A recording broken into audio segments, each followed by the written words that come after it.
There's more to come as our Thanksgiving celebration continues with your favorite holiday episodes. Happy Thanksgiving! From Old Time Radio USA. Family Theater presents Stephen McNally and Joan Leslie.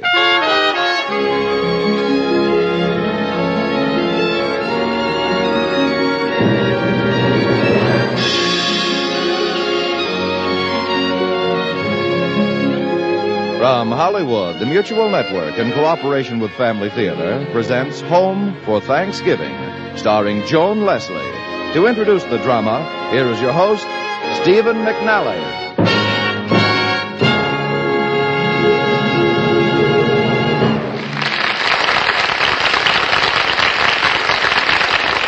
Thank you, Tony Lafrano. Family Theater's only purpose is to bring to everyone's attention a practice that must become an important part of our lives if we are to win peace for ourselves, peace for our families, or peace for the world. Family Theater urges you to pray. Pray together as a family. And now to our drama, Home for Thanksgiving, starring Joan Leslie as Letty.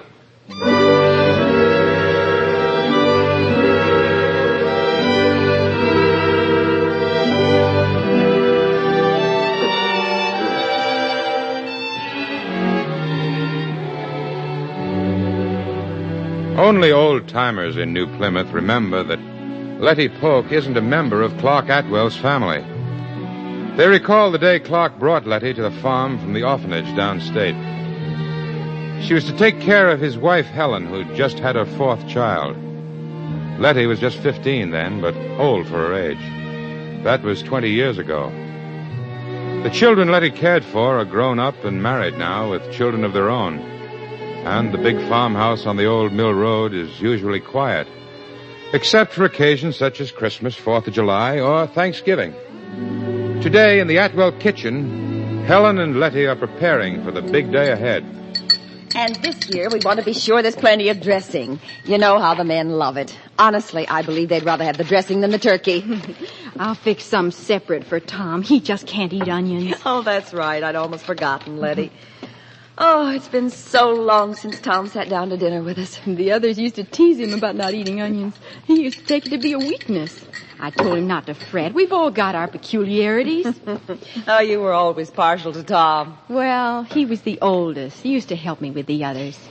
Letty, do you suppose he'll be much changed? Nope, not in any important way. Oh, but to be gone for almost 11 years all over the world. Wherever the Army took a notion to send him. Boy, he didn't seem different when he came home on leaves. Well, anyone can pretend for a few days, but now he'll be home to stay. And aren't you glad? Heard Mr. Atwell singing the other day. He hasn't done that since the children were little. Oh, they'll all be here this Thanksgiving, Letty. The whole family together. 14 of us, counting the 2 babies. Tom's never seen Ella's baby, and he's only met Jerry at the wedding. Yes, he's got a lot of catching up to do. This family's bursting at the seams. Oh, well, Susan and Ken will drive. Ella and Jerry will have to fly in. And Reed will hitch a ride with some friends from State. And Tom will be in on the 5:30 train Wednesday evening. Yeah, we mustn't forget to have Clark bring the high chair down from the attic. Oh, I'll get it. Mr. Atwell's got enough to do between now and Thursday. I'd better air out some of those quilts we've had stored away. Oh, I know it's best not to cling to your children once they've grown up and gone, but it is nice to have them back with you at times like this. Sure, that's what families are for. Oh, yes. Thanksgiving is a family time. Oh, it's been nice to have outsiders in these last years to make the table seem less empty, but it's not the same as being with your own. Of course, there's those who don't have families. Oh, Letty.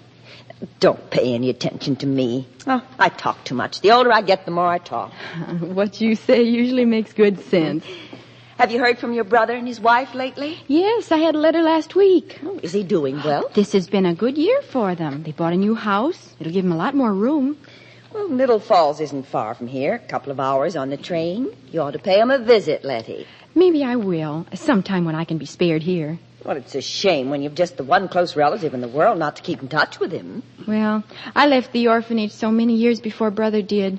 We never really had a chance to be what you'd call close. Oh, you were so young when you came here, Letty. I remember looking at you and saying to Clark, "Oh, she'll never do. She can't keep those wild youngsters in line." Why, Tom was almost as old as you. He was going on 14. I was 15. But you proved me wrong, though. You did a wonderful job. Oh, well, they were good children. Oh, Reed will be 20 next spring. You've been here 20 years. That's right. It's hard to believe. Until you look at Susan's 2 children. See Ella's baby. Letty, have you ever thought of leaving? Well, I mean, making another life for yourself? Oh, I've thought of it. My brother mentioned it in his letter. Well, Clark and I are getting on, and if anything should happen... Oh, well, just... It isn't something we have to decide right this minute. We've got to finish this menu now. I think we have just about everything. Yeah, let's see. Cranberry sauce, turkey, sweet potatoes, dressing, peas. I thought I'd bake a chocolate pie for dessert. Chocolate? Oh, but Letty, we've got to have pumpkin pie. Well, it wouldn't be Thanksgiving without it. Oh, I'll bake pumpkin pies, too. The chocolate is for Tom. That's his favorite, remember? Of course, for Tom. He'll appreciate it, Letty.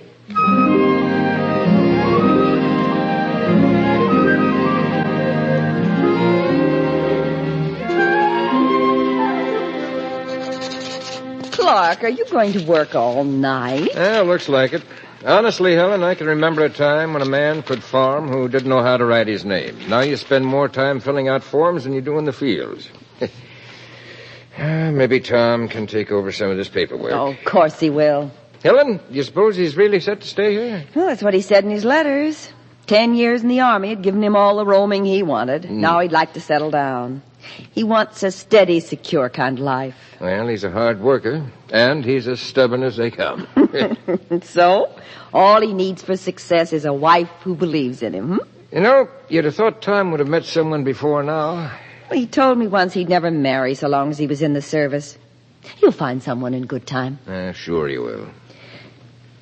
Clark, Letty and I were talking today about Thanksgiving, the family being home. She gets as excited about it as we do. Clark, I think you and I have been terribly selfish. Selfish? What way? We've just taken it for granted that Letty was happy here. Well, isn't she? Well, from some things she said today, I think she'd like to make a life of her own. What do you mean, make a life of her own? Well, her brother's doing quite well in Middle Falls. He's invited Letty to come and visit him. She might even decide to make her home there. And besides, maybe in Middle Falls there'd be someone who'd fall in love with her. Well, is that what she wants? Well, any woman wants to have her own home, her own family. Clark, I'm going to insist that Letty go to her brother's for Thanksgiving. Thanksgiving? But Helen, with all the children here, how will you manage without her? Oh, Susan and Ella can help. It's not fair to keep Letty from being with her own people just because it'd be handier for us if she stayed here. Well, if you put it like that. It's the only way to put it. Yeah, you know best, my dear. It's the only fair thing to do, Clark. Tomorrow I'm going to tell Letty that she's to go home for Thanksgiving.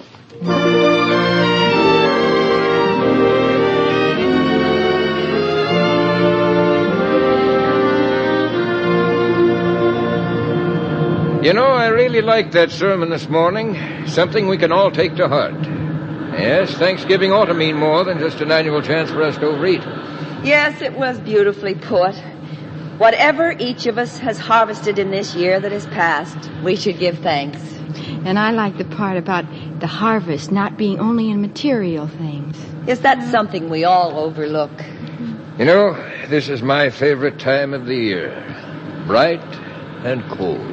Wouldn't surprise me if we had snow before Thanksgiving. And Susan's Billy ought to be old enough to make a snowman this year. Letty, Clark and I had a long talk after you went to bed last night, didn't we, dear? Yes, we did. A long talk. We decided that Thanksgiving was certainly no time for selfishness. Letty, we were saying yesterday that Thanksgiving's a family time, a time for being at home. Each person in his own home with his own family. Do you remember? Yes, I remember. Well, Clark and I want you to go home this Thanksgiving.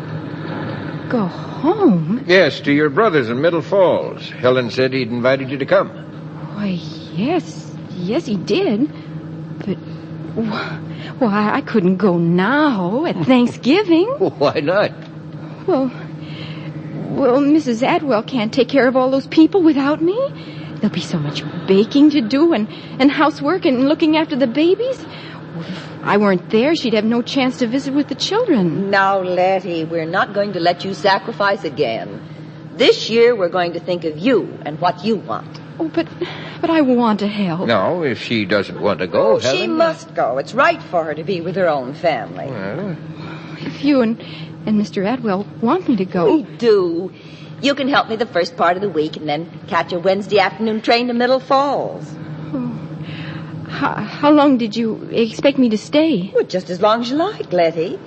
Take time to meet your brother's friends. Look around Middle Falls. All right. Whatever you say, Mrs. Atwell. Letty, what's for Sunday dinner? Mrs. Atwell said to keep it simple today. That sounds like we're going to go hungry. I suppose you two are saving the best for Thanksgiving, oh? That's right. Nothing but the best for Thanksgiving.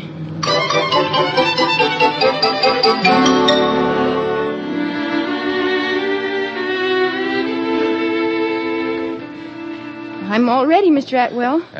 Letty, how nice you look. That new hat's very becoming. Yeah, does nice things for your eyes, Letty. Oh, thank you. We better get started. It's 25 for 4. Tell them all hello for me. I just hate not seeing them. You be sure little Billy keeps warm. He's had that cold, you know. Oh, we'll take good care of him. And Tom's chocolate pie is on the top shelf in the pantry. Don't let anyone else have it. It's just for him. Oh, I'll remember. Goodbye, Letty. Have a nice Thanksgiving. I'm sure I will. Goodbye.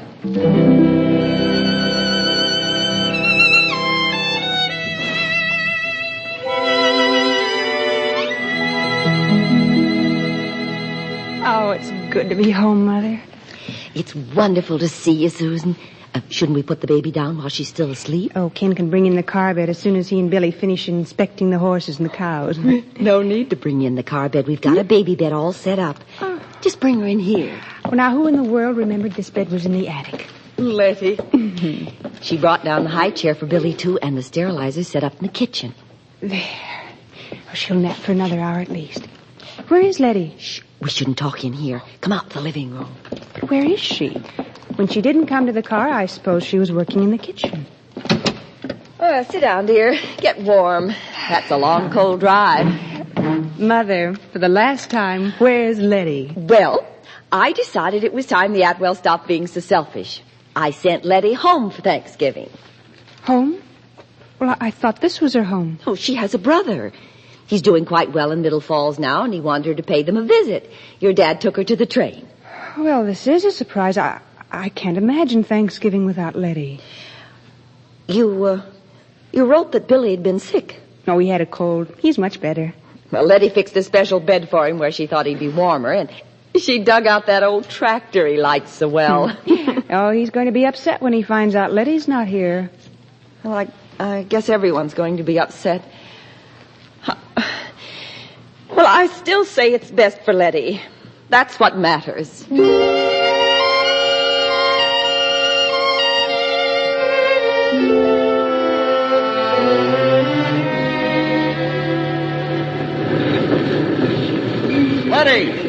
Letty, wait! Letty, why, I couldn't believe it was really you. Oh, Letty, it's so good to see you.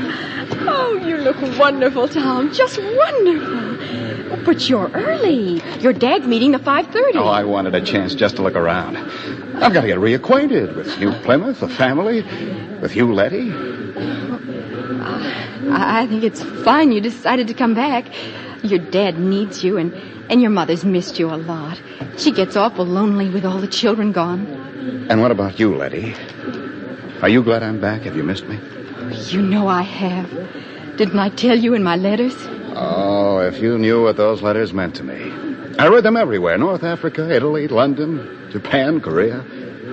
And even if I didn't have time to answer, I knew your letters wouldn't stop. I thought you'd like to know how things were. I look forward to writing them. It was a little bit like talking to you. All aboard! Oh, Tom, I've got to go. My train's leaving. Go? Well, where are you going? You're not taking a trip the day before Thanksgiving. Yes. Your mother thought I should spend Thanksgiving with my brother. I'm leaving now for Middle Falls. But you can't leave, Letty, not on the day I come back. Oh, I've got to, Tom. As your mother says, families should be together on Thanksgiving. You go home to your family, Tom. And I'll go home to mine. Goodbye, Tom. Goodbye.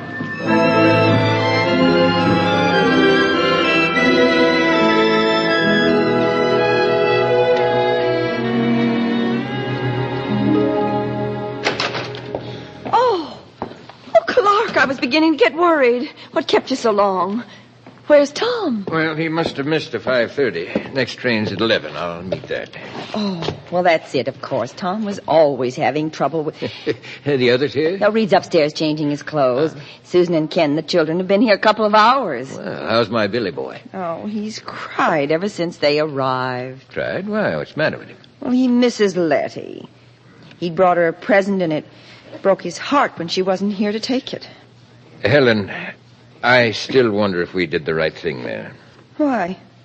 What do you mean?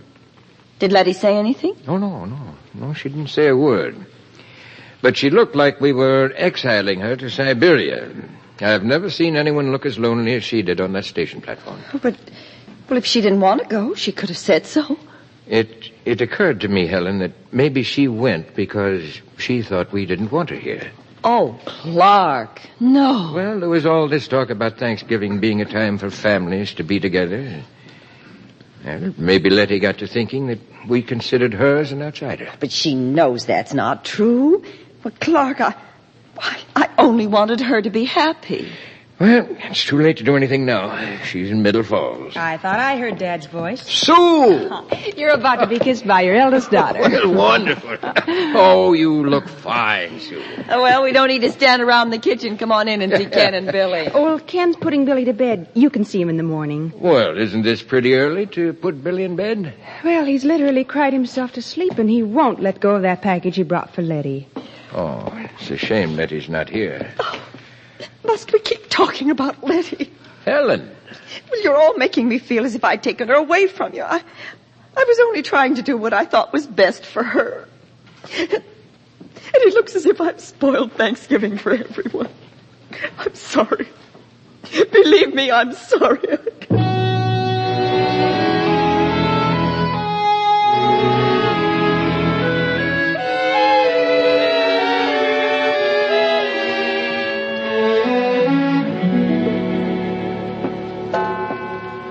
Well, I guess I'd better get started.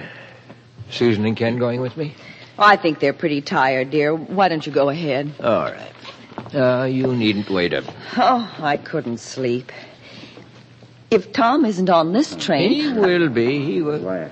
But, Clark, someone's coming up on the porch. Maybe it's Ella and Jerry. Hi, Mom. Where? Dad? Tom! Oh, Tom, we were so worried. How are you, son? Gee, it's good to see you. To be home. I was just about to drive in to meet the 11 o'clock train. I got in on the 4 o'clock. 4 o'clock? But what's 10:30, Tom? Where have you been? Well, Mom, as I got off the 4 o'clock, I met Letty getting on. You saw Letty? I saw Letty, and I persuaded her not to take that train. Well, I don't understand. Neither do I, Mrs. Atwell. Letty! Well, but we thought that you... Letty didn't want to go to Middle Falls, Mom. She wanted to have Thanksgiving here with us, just as she has for the last 20 years. Oh, Letty, why didn't you tell me? Well, I thought you wanted me to go. I thought you wanted just the family here. Oh, no, Letty, no. Oh, what a mess I made of things. Oh, it's all right now, Mom. Just a misunderstanding. She knows now how we all feel. She's one of the family, our family. Oh, Billy cried himself to sleep tonight because you weren't here, Letty. Oh, he'll be all right in the morning when he finds out that you've come back, though. And she's back to stay. The reason we're so late, I took Letty to dinner, and I asked her a question that's been in my mind for a long, long time. And she said yes. A question? Tom, you mean that you and Letty... I asked her to marry me, Mom. Oh, but I had no idea. Neither did I. Till I went away. And then Letty wrote me. Well, not love letters, not in the ordinary sense, but letters about the farm, about the family. And I fell in love with the woman who wrote those letters. And I've been in love with Tom since the day Mr. Atwell brought me here. Oh, Tom, Letty. Why, I've never been happier to have both of you here from now on. Congratulations, son. Why, Clark, you said a farmer needed to work hard, have a stubborn streak, and know his wife believes in him. That's right. And now Tom has all the qualifications. Oh, gracious, it's getting late, and tomorrow's going to be a big day. We'd all better get some sleep. Right. Uh-oh, just one thing. I didn't have any dessert tonight, and Letty said she baked a chocolate pie. It's on the top shelf in the pantry. I'll get it for you, Tom. Oh, it's going to be a wonderful Thanksgiving after all, dear. The best, Helen. The best ever.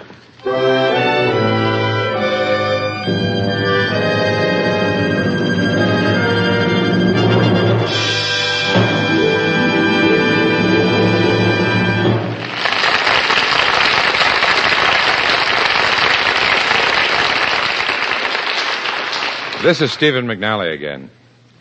Once a year in Southern California, all the people who moved here from Iowa have a picnic. It's usually quite an occasion, with a picnic table nearly a mile long, every conceivable kind of picnic dish, and thousands of nice people renewing acquaintance with thousands of other nice people. Yes, it's quite an event, the Iowa picnic. But it's nothing new. Centuries ago, our ancestors were holding similar get-togethers. But those were strictly family affairs, clan gatherings. At certain times each year, all the sons and daughters, uncles, aunts, cousins, brothers and sisters would bundle up all the children, and off they'd go to spend a couple of days with the patriarch, the head of the family. Of course, there'd be athletic events, feasting, dancing, singing, and the general renewal of family ties. But these things were extra. They were not the purpose of the gathering. The purpose was family prayer. That's right. Family prayer. They would gather as a family to pray as a family, to acknowledge the fatherhood of God and their complete dependence upon Him in everything, to pray for the things they needed, and to thank Him for past favors. So, you see, your forefathers placed a great value on family prayer, and rightfully so. For they could have given you living proof of what we say each week here on Family Theater. The family that prays together stays together. More things are wrought by prayer than this world dreams of.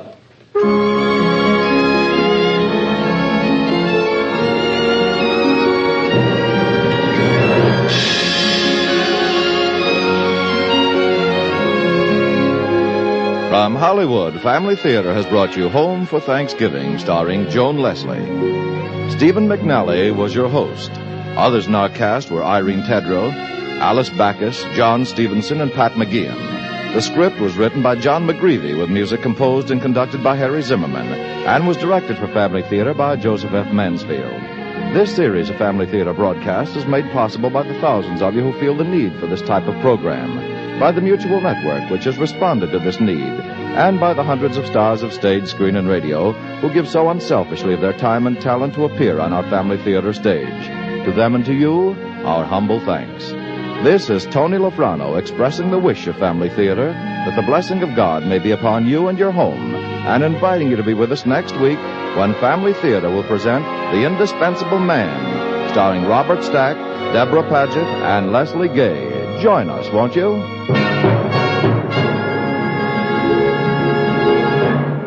This is the Mutual Broadcasting System.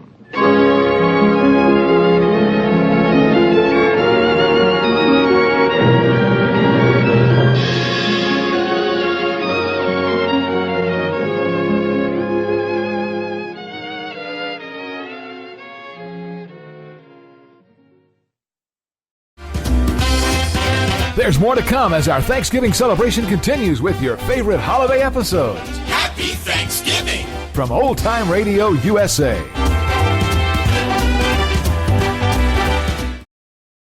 J-E-L-L-O. The Jell-O program starring Jack Benny with Mary Livingston, Phil Harris, Dennis Day, and yours truly, Don Wilson. The orchestra opens the program with It's a Whole New Thing.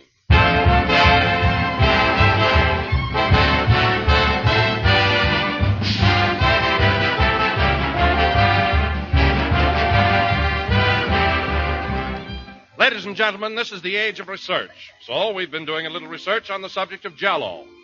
Well, we found out that the best days of the week to serve Jell-O are Sunday, Monday, Tuesday, Wednesday, Thursday, Friday, and Saturday, which is just another way of saying that Jell-O is always, anytime, and every time a perfectly swell dessert. For Jell-O brings you that full, extra-rich flavor, a flavor as fresh and sunny as the real ripe fruit itself. And all 6 of Jell-O's famous flavors have the same rich goodness: strawberry, raspberry, cherry, orange, lemon, and lime. A grand, satisfying flavor that has made Jell-O America's favorite gelatin dessert. And you like Jell-O's gay, appetizing appearance, too. Its shimmering, jewel-like colors that make it look so inviting. So enjoy some tomorrow. Just be sure to get genuine Jell-O and don't accept any substitutes. Look for those big red letters on the box. They spell Jell-O.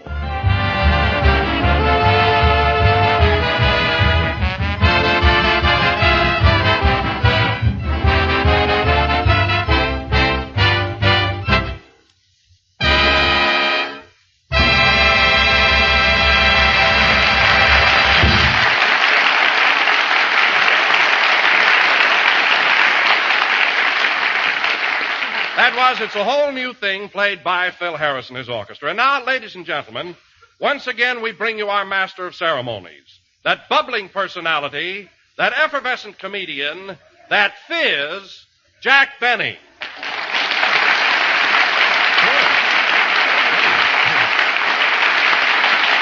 Thank you.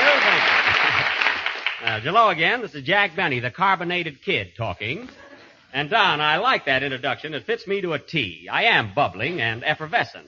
The fizz you can have back. Well, Jack, let me explain. When I called you a fizz, it was really a compliment. I meant you were physical. Mm-hmm. You know, fizz for short. I understand, Don, perfectly. In other words, if you called me a mug, you'd really mean I was magnificent. Is that it? Exactly. Well, Don, if you think I fell for that, you're a fathead, and that's short for your whole body.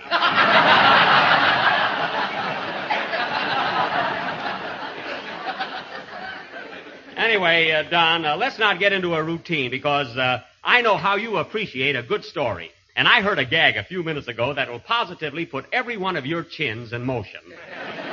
Okay, it's a honey. It's a good one, huh? Well, Virgil, the sound man, told it to me, and you know what a clown he is. Get this, Don. Don, I haven't even told you the story yet. What are you laughing at? Is it the one about the nearsighted old maid that married the midget? No, heavens, no, Don. Heavens, not that one. This is a brand new story. Get this. There was a fellow walking down the street, and he was leading a pink alligator on a leash, when all of a sudden it started to act up and snap at him. Uh-huh. So the guy got annoyed, turned around to this pink alligator and said, "You better behave yourself, or I'll take a bromo seltzer, and that'll be the end of you." Isn't that terrific, Don? Oh, it sure is. That Virgil has a great sense of humor. Yes, Gee, that was a funny story, Mr. Benny. Oh, Dennis, I didn't see it. Did you like it? Yeah, but there's one thing that puzzles me. What? If the man was walking down the street, where did he get the bromo seltzer? Well, I don't know. He probably had a box of it in his pocket. Oh, then I guess he had a glass of water in his other pocket. Yes, Dennis, and a banjo on his knee.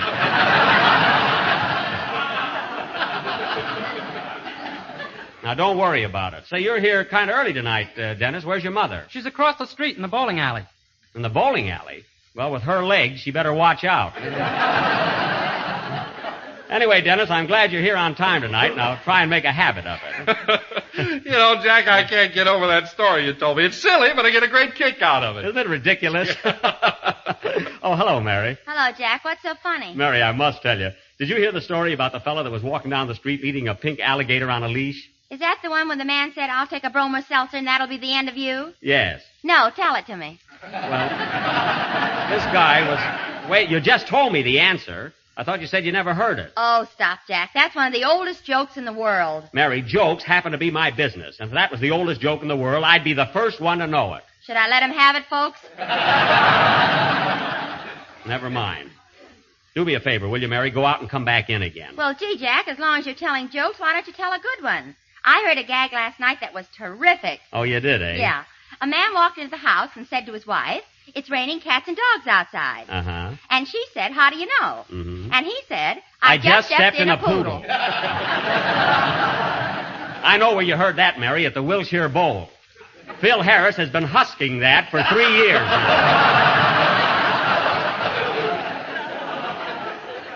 That's his theme joke. You know, Don, Phil's idea of humor is really pitiful. Oh, I don't know about that, Jack. I was at the bowl one night, and the people screamed at him. Sure they scream at him. Every time he finishes a gag, he has a waiter throw a custard pie in his face. That's why. I didn't see anybody do that. Oh, well, you must have been their bucket of water night. That's his idea of changing material. Well, I'll say one thing about Phil. He sure attracts the young collegiate crowd. All the college boys go there. They have to go there, Mary. That's part of their initiation.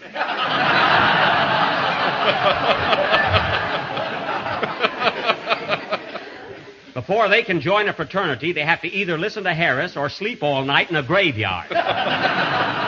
In a graveyard? Yes, and you'll be surprised at the number of kids around here that aren't afraid of ghosts. Yes, sir. You know, Jack, Phil sure believes in that college spirit. Look at that sign on the bass drum. Oh, yeah. Phil Harris and his collegians. Look, he spells collegians with one L. Well, he spelled Phil with two, so it's all even. You know, Mary, sometimes I think that Phil... Jiggers, here he comes now. Don't jiggers me. Oh, hello, Phil. Hiya, Jackson. What's going on? Well, to tell the truth, Phil, for the last 5 minutes, we've been talking about you. Well, a little build-up ain't never hurt nobody. No, Phil, and never done you no good, either.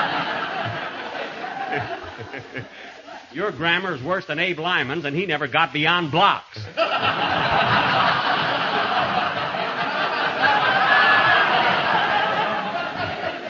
Well, who cares about grammar? I got other things to worry about. Oh, I can imagine. Say, Phil, I noticed that new sign you got on the bass drum. What happened to that corny painting you used to have there? Corny? Yeah, you know, the one with the yellow moon and the green river and the purple trees. Remember that one, Mary? Yeah, he used to call it Dipsy Doodle by Rembrandt. That's the one. Whatever happened to that painting, Phil? I sold it to the Metropolitan Museum in New York. You mean the Museum of Fine Arts? I don't know what they got there, but that's the joint that bought it. Phil, are you crazy? Crazy nothing. Someday that picture will be hanging in Paris, right next to the Mona Lulu.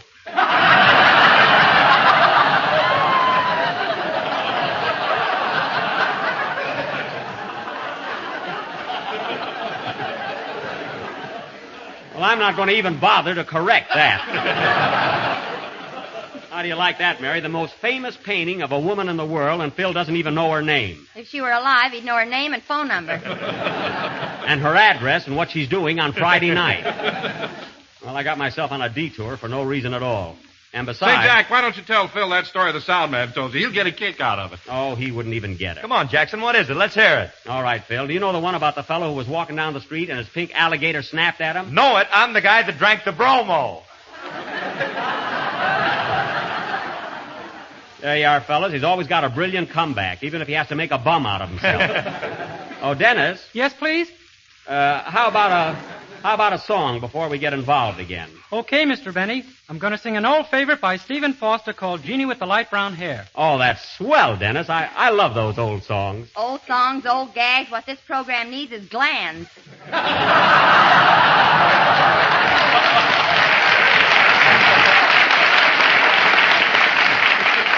Mary, you just attend to your own little knitting. I'll handle the show. Sing, Dennis. The guy that drank the bromo.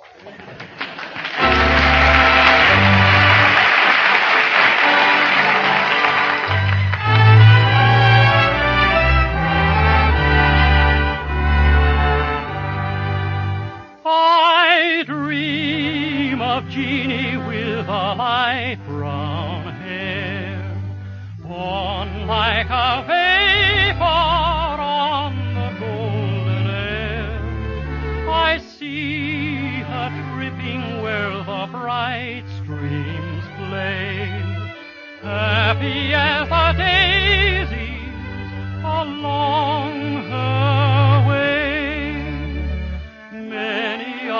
wild notes a merry voice would pour. Many are the blithe birds that warbled them o'er. Oh, I dream of Jeannie with the light brown hair, floating like a vapor on the soft summer air.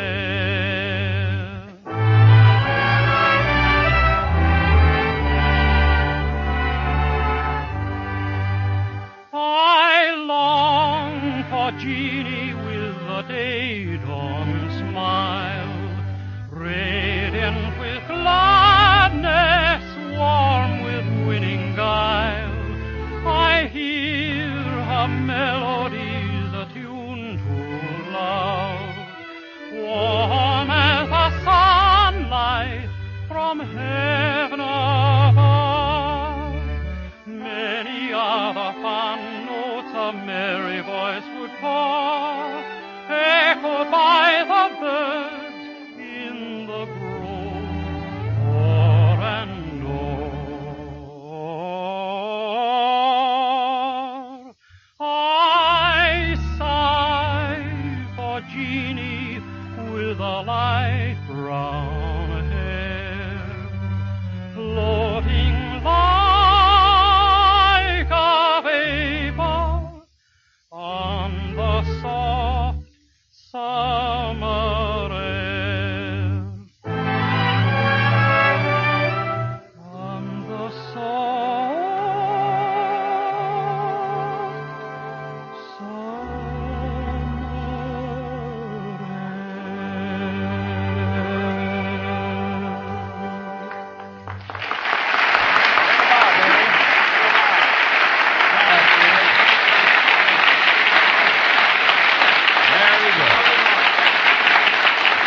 That was I Dream of Jeannie with the light brown hair, sung by Dennis Day. And Dennis, those old songs always do something to me. I love them. Me too. Jeannie with the light brown hair. What a grand title. You know, Dennis, I used to have light brown hair myself. You did? Yep, brown hair. Why, Jack, from the pictures I've seen of you, I thought you had black hair. No, Don, it was brown. Sort of a russet brown. No, just like the leaves in autumn. Well, rake 'em up and let's get on with the show.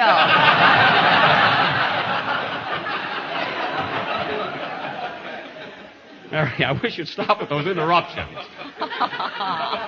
Anyway, Dennis, I noticed another thing. Your singing seems to improve every week. You're gaining poise and confidence. Well, thanks, Mr. Benny. Just think, this is your 7th week on my program. 7 weeks. Gee. Yes, sir. Am I going to get paid pretty soon? Pretty soon, Dennis. And now, ladies and gentlemen, tonight we are going to... Hey, Jackson, why don't you pay the kid? Phil, I intend to pay him. I'm merely holding his salary until he's a little older. I'm teaching Dennis how to save money. Well, he's learning from the top man. Thanks, Miss Livingston. And if I were you, I wouldn't say another word unless you rube it up on the Lum and Abner program. And now, ladies and gentlemen, tonight we are going to... Here you are, Dennis. Did you sing your song yet? Yes, Mother. Well, good evening, Mrs. Day. Good evening. Oh, Mother, you should have been here a few minutes ago. Mr. Benny told the funniest joke. It was rather good. Tell it to her, Dennis. Well, Mr. Benny was walking down the street leading a pink alligator. Oh, stewed, eh? Stewed, it wasn't me, Mrs. Day. Dennis got the story all wrong. I never touch a drop of liquor. Then why have you got that red nose? Because I'm a comedian. What do you think? My tie lights up, too. This story, Mrs. Day, is about a man who takes a bromo seltzer and gets rid of a pink alligator. What's funny about that? Nothing. It's very sad. I'm crying like anything. Oh, what a dame. What's that? I said, oh, what a game. I saw UCLA play Santa Clara yesterday. It was thrilling.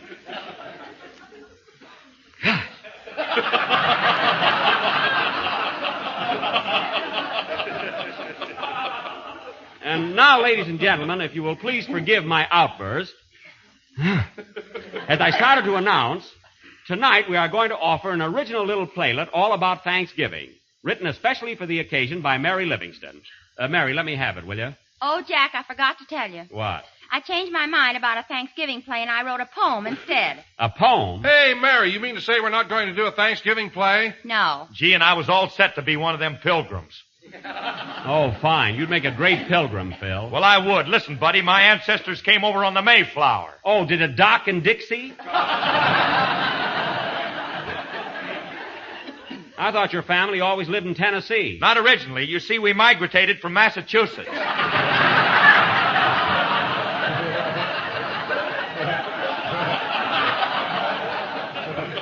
Migrated? You don't by any chance mean you migrated? All right, we moved. Forget it. Migrated. You hear that, Mary? Yeah, he put in an extra syllable in it. You're not falooling. No. Ladies and gentlemen, before we get out of the mood, let me say a few words about Jalelo. Jalelo? It is economical, easy to make, and comes in 6 delicious flavors. So look for the big red letters on the barracks. Thanks, Don. You surveyed the day.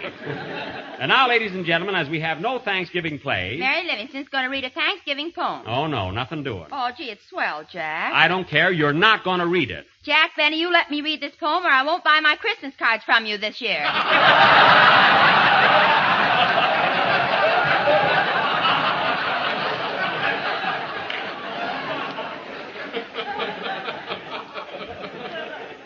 All right, a lot I make on the ones you get. You don't even have your name printed on them. Now go ahead with your poem. Okay. What's the title of it? The title is Thanksgiving. You're a little mixed up, aren't you, kid?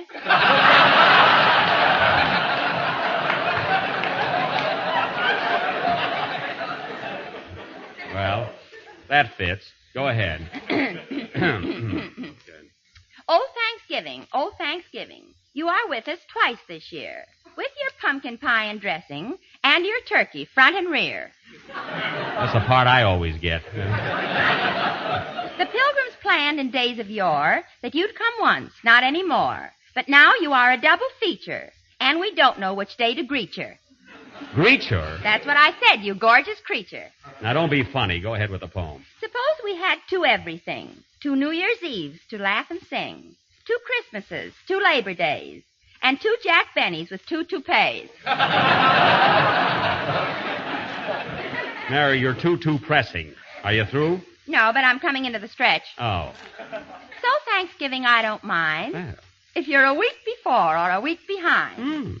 What's the difference? What the heck? The turkey's the guy that gets it in the neck.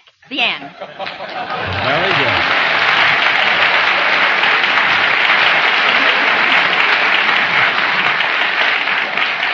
Mary, that was silly, but you came through with flying colors. And now, Phil, how about a number to kind of break things up here? Okay, Jackson, what do you want us to play? Anything special? Well? You name it and we'll play it. All right, how about that number you rehearsed all morning? You know, the only one you can possibly play. Oh, okay. Hit it, boys. He asked for request yet. Hold it a minute, Phil. Come in. Mr. Benny? Yes? Are you a little mixed up on account of the 2 Thanksgivings this year? Yes, I am. Why? I was in a fog when we only had one. Goodbye. He's not kidding, folks. He's got his shoes on backwards. Play, Phil.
That was Cherry Berry Bean, a swing version of an old favorite played by Phil Harris and his orchestra. And now, fellas... Hey, what's the matter? Aren't you going to complain about the number we just played? No, Phil, I thought it was pretty good. I liked it. Didn't you, Mary? Yeah, it was swell. Did you like it, Don? I thought it was okay. How'd you like it, Jack? Oh, it was great. How'd you like Phil's number, Mary? Well, I thought it was a little loud in spots, didn't you, Don? Yes, it seemed a little off here and there. What did you think of it, Jack? I thought it was lousy.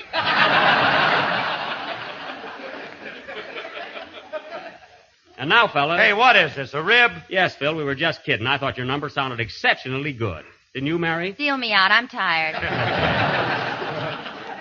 Now, fellas, as I started to say a little while ago, and before I forget it, Thursday being Thanksgiving, I want all of you to come over to my house for a real old-fashioned turkey dinner. How about it? Oh, that's great, Jack. We'll be there with And Dennis, this invitation goes for you also. His mother, too? Yes, Mrs. Day, my party wouldn't be complete without you. You don't sound very sincere about it. Well, what do you want me to do, send you a mash note? Glad to have you. The more, the merrier. Good heavens. Say, Jack, is this party going to be like the one you gave last Thanksgiving? What do you mean? I mean, is the turkey going to be leg of lamb? Don't worry about that, Mary. This is going to be a real dinner. I've got the biggest, fattest, juiciest turkey you ever saw. Where'd you run over it?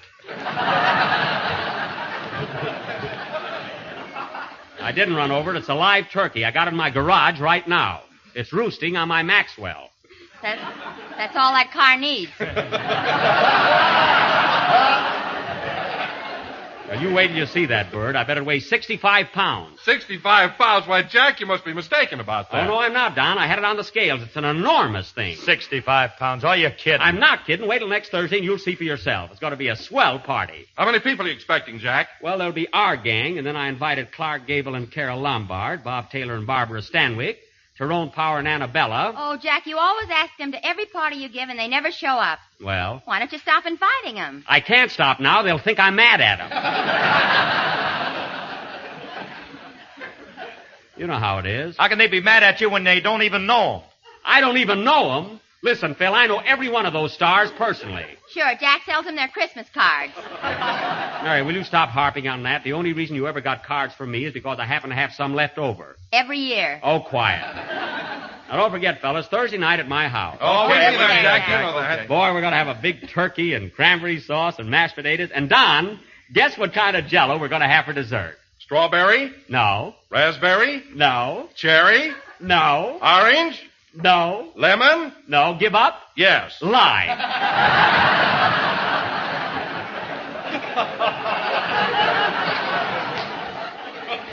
You see, Don, you almost had it.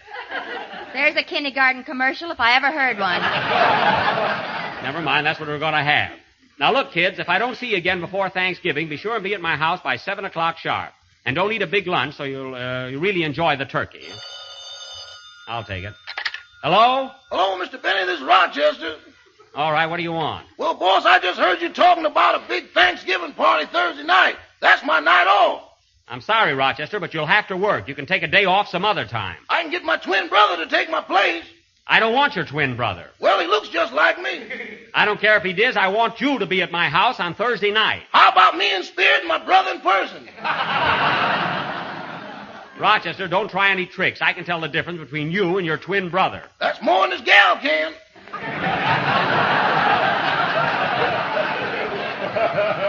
Never mind. Now, look, Rochester, I want you to get that turkey up to 70 pounds by Thanksgiving, so go out in the garage and feed it. I'm working on the Christmas cards. They can wait.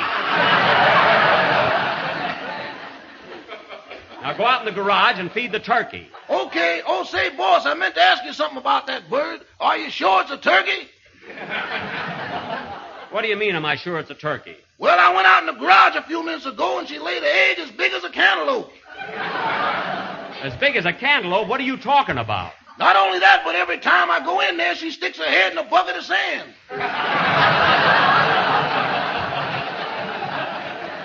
What? Boss, you bought an ostrich. I bought an ostrich? That's right. She just ate the headlights off your car. The headlights? How do you know? She had 2 Adam's apples, and they were going down fast. It's all your fault, Rochester. You were with me when I went shopping for a turkey. Why did you let me buy an ostrich? I told you it was a pretty big bird for the money, but you know you.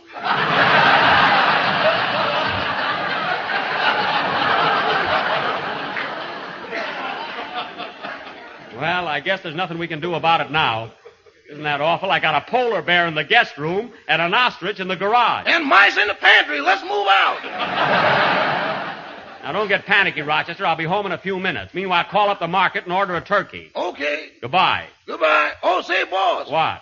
Have you changed your mind about using my twin brother Thursday night? No, I haven't. Well, I'll figure out something. Goodbye. Wait a minute. Rochester! Rochester! Well, I'll be darned. What's the matter, Jack? Plenty. That big turkey I bought turned out to be an ostrich. Oh, boy, you going to be lonesome on Thanksgiving. I am not. Now, Mary, don't worry. We're going to have a swell dinner. Play, Phil. I wonder if you can eat an ostrich. I don't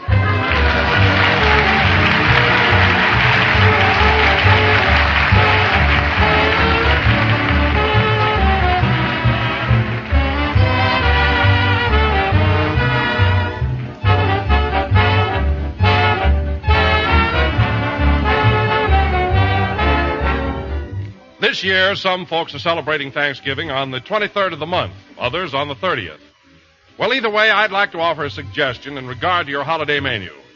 For dinner, of course, there'll be plum pudding or pumpkin pie. But later on in the evening, when supper time comes, bring the day's feasting to a fitting close with a truly out-of-the-ordinary dessert.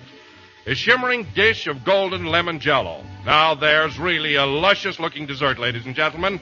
A grand treat full of the ripe, tingling flavor of juicy lemons fresh from the tree and glowing with the warm color of sunshine. And you can serve it in shapely molds garnished with fruit, nuts, and maraschino cherries. Or it can be sliced into dainty cubes, tumbled into parfait glasses, and topped with snowy whipped cream. Either way, it adds up to a mighty slick dessert that will catch every eye and capture every taste. And that goes for all the rest of Jell-O's 6 delicious flavors. Strawberry, raspberry, cherry, orange, lemon, and lime. Jell-O, remember, is a light dessert. Just the thing to appeal after a heavy midday meal. And it's quick and easy to make and Mother will appreciate it after cooking a big Thanksgiving dinner. So order genuine Jell-O from your grocer tomorrow.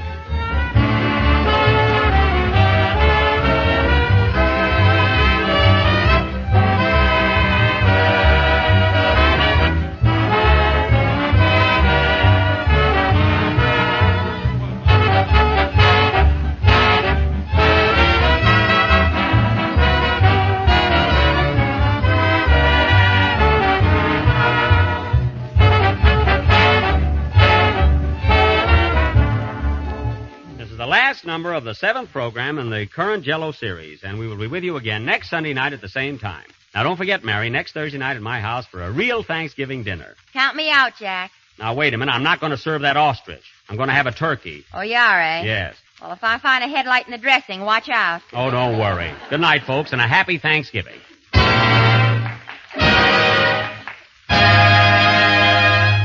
Jakey Cowbell. Oh. Here's news. Every Tuesday night, the Aldrich family is on the air, starring Ezra Stone as Henry Aldrich, that lovable hard-luck kid. Consult your local newspaper or radio guide for time and stations, and be sure to tune in on the Aldrich family next Tuesday night. Bluebirds in the Moonlight is from Gulliver's Travels. This is the National Broadcasting Company.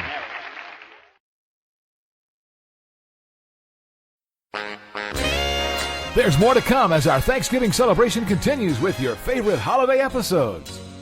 Happy Thanksgiving from Old Time Radio USA.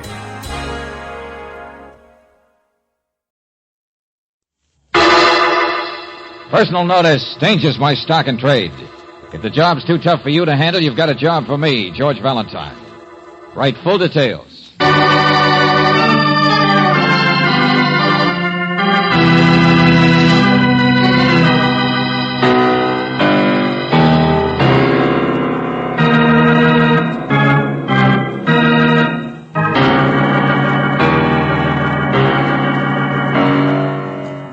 Standard Oil Company of California, on behalf of independent Chevron gas stations and Standard stations throughout the West, invites you to Let George Do It.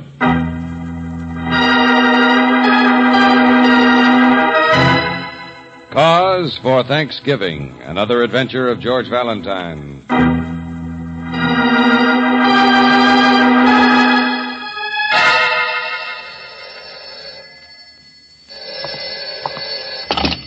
Hello? Yeah, Mr. Valentine. What? Hello. Quiet. I'm 10 years old. Lieutenant Riley, is that you? Well, it's not Tom Turkey. Listen, my friend. You sure it's not? What's that 10-year-old stuff? Hey, you've been jumping the gun on the cranberry sauce? All right. I'll say it straight. I'm phoning on behalf of a little boy 10 years old. Well, that's better. No, it's not. It's worse. Said little boy could no more write you a letter than he could hope to choke. I doubt if he can write. What's the matter? He can't talk either. Huh? You heard me. I said he can't talk. Oh, I don't mean there's anything wrong with him, or maybe there is. I don't know, but... Look, Valentine, get over here, will you, right away to my house? Well, sure. But I warn you, friend, this little boy never heard of Thanksgiving. If you're going to help him, you'd better bring your brass knuckles.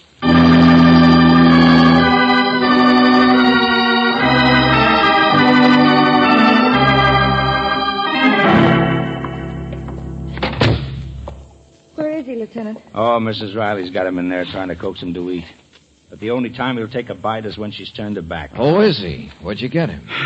One of the boys in my department picked him up early this morning at 3 a.m. on the waterfront, the warehouse lane. Oh, I see.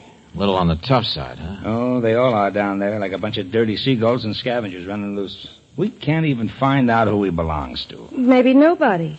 And only 10 years old. Listen, this sergeant of mine in a squad car nearly runs him down, see? The kid was racing across the empty street, not even looking. Well, Mike gets out to help, naturally. The kid wasn't hurt, but he swung on him. He tried to get away, scared to death, and clawed and scratched. And then Mike realized the kid wasn't talking. Not a sound. Now, that's the part I don't get. Clear it up, will you, Riley? Well, Mike couldn't even find out where he lives, so he brought him in. My friends, that boy hasn't spoken one single solitary word since. Hardly a noise out of him. Oh, except maybe to cry a little.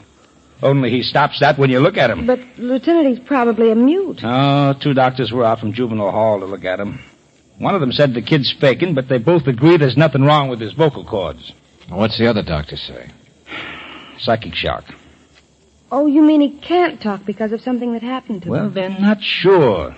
They say it'll take time to be sure. I've arranged for the hall to take him over to try to find his family, if there is one, to feed him and... But that takes time, like you say, days, weeks. Now you get it, pal, and the doc says it'll help him a lot better if we could work fast. Because the most likely thing is that last night he saw something. Was mixed up in something that scared the blue blazes out of him, and he was running away. A little before 3 a.m. last night, huh? I saw something. Yeah, but what? Nothing happened down there. Nothing was reported. My department can't just go bursting into a... Huh? Well, hello there, Sonny. Hello. You finally ate something, did you? Such big eyes. He listens, but he doesn't listen. Yeah. Come on in here, son. Come on. These are friends of mine, see? Ah, now, wait a minute. Don't jump like that. I'm not going to bite you. Come on in here and... Riley. What time is it? Huh? 1:45, George. Oh, good. Hey, look, kid, how about coming with me? I've got an extra ticket to the big football game. Well, get you to meet Big Mike Marilewski, the All-American. Maybe you can even sit on the bench with the team, huh? George, he's just more frightened. He's crying. You see? You can't get him interested in anything. But a boy in a football game? I think the doctors are... Oh, it's Thanksgiving. I mean, a kid belongs in somebody's home on Thanksgiving. Well, are you going to just sit there, Valentine? I know, Softy. I know. We've got work to do and fast. Come on, Brooksy, take the kid's hand. We're going to go straight at this. At the waterfront.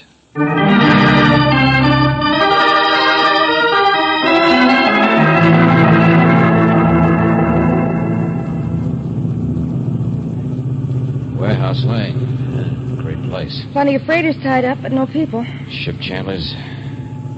You must have spent some time around there, haven't you, kid? How about the candy store?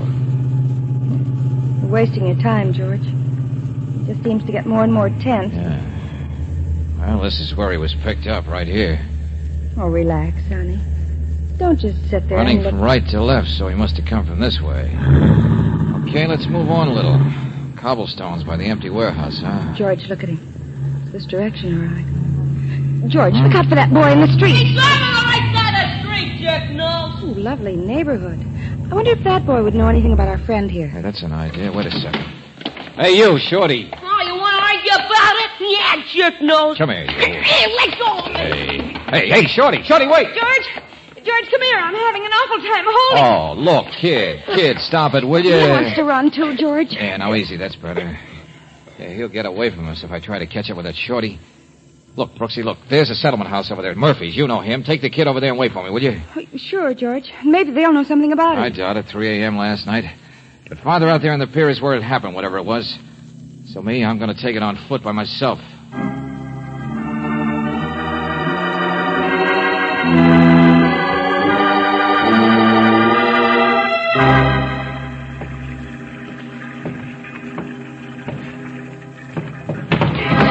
Hey, look out! All right, Shorty, I got you this time. Get your paws off, jerk nose! Cut it out. Now, cut it out. I just want to ask you something.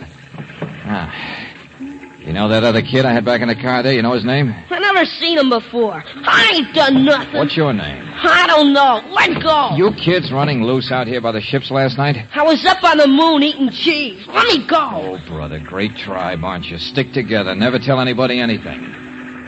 Oh, now, look, kid, I'm not a cop or anything. I just want to find... Hang on to him. Hang on to him there. Don't let him loose. Oh, no, you don't, Shorty. I got you. Don't let him loose. There we are. Hold him and let me go through his pockets. Hey, wait a minute there, Skipper. What are you talking Box about? of cigars. Left him out on deck. Stolen. I didn't steal He hasn't got anything. No, he's too big anyway. You're not the one. Not what? Come on, Shorty, get out of here. You no help. I told you, jerk nose. Yeah. Water rats. Same the world all over. All the same. Good cigars, too. First mate gave them to me, so I'd let him stay uptown. Wait a minute, Skipper. Wait a minute. Were you looking for another kid? No. Yes. Something stolen last night, you mean, huh? During the night? Cigars? No, this afternoon, a few minutes ago. Come up like rats open the horses. I tell you, it's awful. Marseille, it was my last port. Same thing, same the world over. Nobody stops them, nobody can stop them. Kids. Hey, wait a minute, Skipper. This your ship tied up here? Yeah. Leaky old tub full of potatoes. Frenchmen like potatoes. Uh-huh. Looks about ready to sail. Were you here last night? What are you peddling? Dope, punch balls, cheap liquor? No, listen, will you? You have trouble with kids getting aboard, huh? Characters like you in every port, too. Dock loafers. Always got a deal. Sure, I'm trouble. That's the customs pier watchman. Nobody can stop them. You see those big rat guards? Right over them like monkeys. Uh-huh. Did some kids get aboard your ship last night? No. Now stop pestering me. Are you sure? Around 3 a.m.? Fight was on the pier, not the ship. What fight? Oh, that's the pier watchman. He's the one spreading the story. Couple of bums, I guess. I don't know. My old deck watch was sound asleep, of course. You didn't see it? No. Yeah, I don't know. Woke me up. I yelled, shut up, out of my porthole, went back to sleep. Hello there, Skipper. I'm so glad to catch you. Huh? Oh, what now? A sailor comes ashore and I'm just going to take a minute. It's about a woman, you see. Oh, that I see, and so nice. But right now, I want to... Get what I mean? Dock loafers all trying to sell something. Now it's telephone numbers. Go on, Baldy, get out of here. Wait a minute. I've seen this guy before. Well, it's not mutual. Skip, if you just listen to me... His name's Salvori, I'll tell you. Yeah, I've seen him in lineups. Are you around here last night? I beg your pardon. Oh, it's a great neighborhood. Salvori, the big operator. Last trip he was here selling raffle tickets for a three-wheeled automobile. Oh, but Skipper, listen. Thanksgiving, they say. Well, thanks and good night. You pester him. I'm going backwards. Yeah. Hey. Look at that, will you?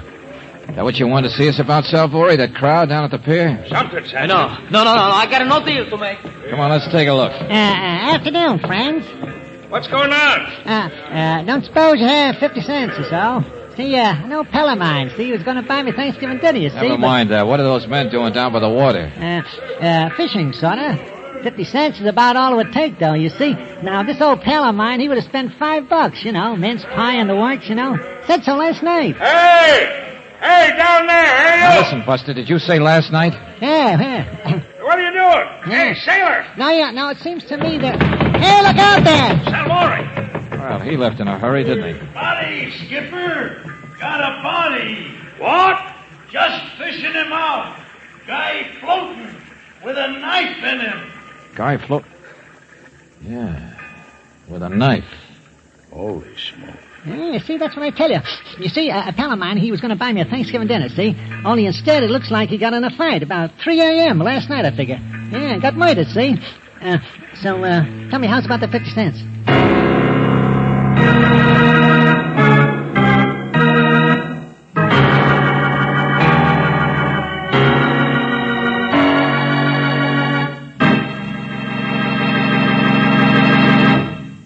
We'll return to tonight's adventure of George Valentine in just a moment.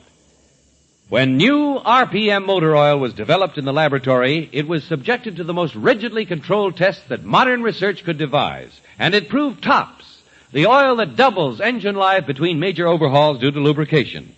The next question was, would it live up to these tests in your car? Tonight you'll hear the answer from the crews of 2 actual test cars in the heart of downtown San Francisco. Following is a special transcription made during the road test period.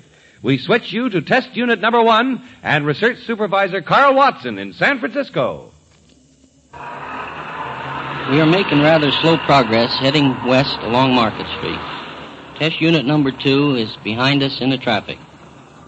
We're driving under the same kind of stop-and-go conditions that you do, the toughest kind on engine wear. It's our job to see if new RPM will back up our laboratory findings. I'll switch you now to research engineer Bob Burchell in unit number 2. He'll tell you about these special cars and the data we are recording from the instruments. Go ahead, Bob. This is Bob Burchell. The engines in this test car and test unit number 1 ahead of us are both equipped with irradiated piston rings, just like those in our laboratory test engine. They also have Geiger counters attached so that we can hear and record wear as it actually takes place. We are making a comparison test. Test Unit 1 is using new RPM, but in this car we have a well-known conventional oil in the crankcase. It is one of the best premium type oils. Naturally, I can't reveal its brand name. Now I'll hold the microphone closer to the Geiger counter, which detects minute particles of metal as they wear off the irradiated piston ring. Hear that rapid clicking?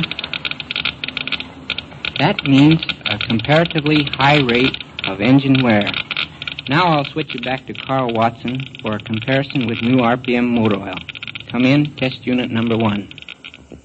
This is Watson again. You hear that slow click of the Geiger counter? That is an outstanding low wear rate count. It's new RPM under the same conditions as the premium type oil you heard about a moment ago. Day in and day out, mile after mile, the counters have clicked off the same story. The results we got in the laboratory tests on new RPM motor oil are checking out on the road.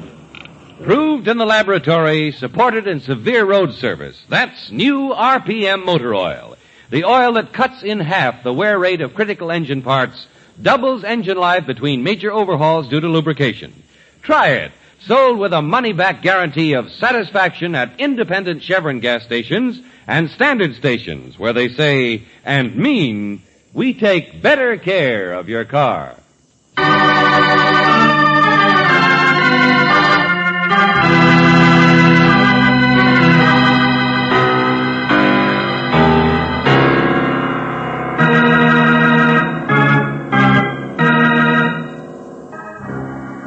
Now, back to tonight's adventure of George Valentine, a boy 10 years old who's been scared to death, who either can't or won't talk. Well, if your name is George Valentine, you begin to understand the reason when you see the neighborhood in which he was picked up by the police. You understand a good deal more when you see that the body of a man has been fished out of the water off the pier. Yes, now it's certainly a case for Lieutenant Riley. Oh, but what a case. They don't get solved around here, my friend. They just happen. Okay, Riley. Did your boys pick up that bum, the guy who sniffed? Oh, he won't know anything. Nobody does. The name of the corpse is Lefty Sims. Well, you seem to know something. Well, everybody knew him. He's a common thief, that's all. Few big jobs, but nothing to steal down here. He usually worked the city. This wasn't his territory. Your doc says the time's about right. Been dead since last night, around 3 or 4, maybe. Killed and then tossed in the water. What about the pier watchman? He covers 5 warehouses. How could he see anything? And everybody off duty for the holiday. Hey, wait a minute. Huh? Riley, what's this stuff? Where the fight happened? It's a spot of blood, I figure. No, look closer. Powder. Little pieces of broken glass. What? Hey, here's some more of it. Yeah. Oh, Doctor. Huh? Yeah, Doc, come over here, will you? Yeah, sure, Lieutenant. You thinking what I am, Riley? Yeah. What is it? Here, take a look. White powder. And on a pier where boats... No, it's not. Huh? Talking about dope, aren't you? Yeah. No, I don't think so. False alarm, huh, Doc? Well, it might explain why there was a fight, what was going on out here. Something of value. Yes, of course. Smuggling, you think, huh? Peddling, or... Yes, I'll do the thinking, Doc. You just tell me... Myosin, perhaps. Something like that. I can run a test. Myosin. It's valuable. Didn't I say that? Drug of some kind. Cure people instead of making them sick. Worth a lot more than dope, too. Easier to market. Yeah, same thing. Only more in the big time. Did that watchman say there were any kids on the pier last night? Valentine, I'm trying to get the doc here to talk English. Did the watchman see any kids? No. Okay, so long.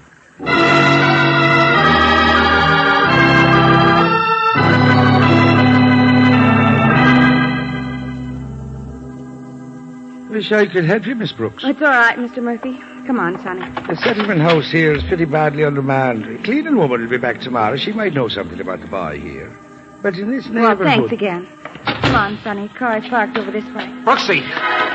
Well, it's about time. Come on, get out of the street, you and the kid. What? Never mind any place. Here, duck in the alley. What? In this neighborhood, Angel, I don't want to... Who was that? I don't know. Packing crates you can't see. He's gone now. George, what's happened? What's going on? Simple, Brooksy. Nice, simple case. My guess is the kid here was an eyewitness to murder. It'll be a simple case if he isn't murdered.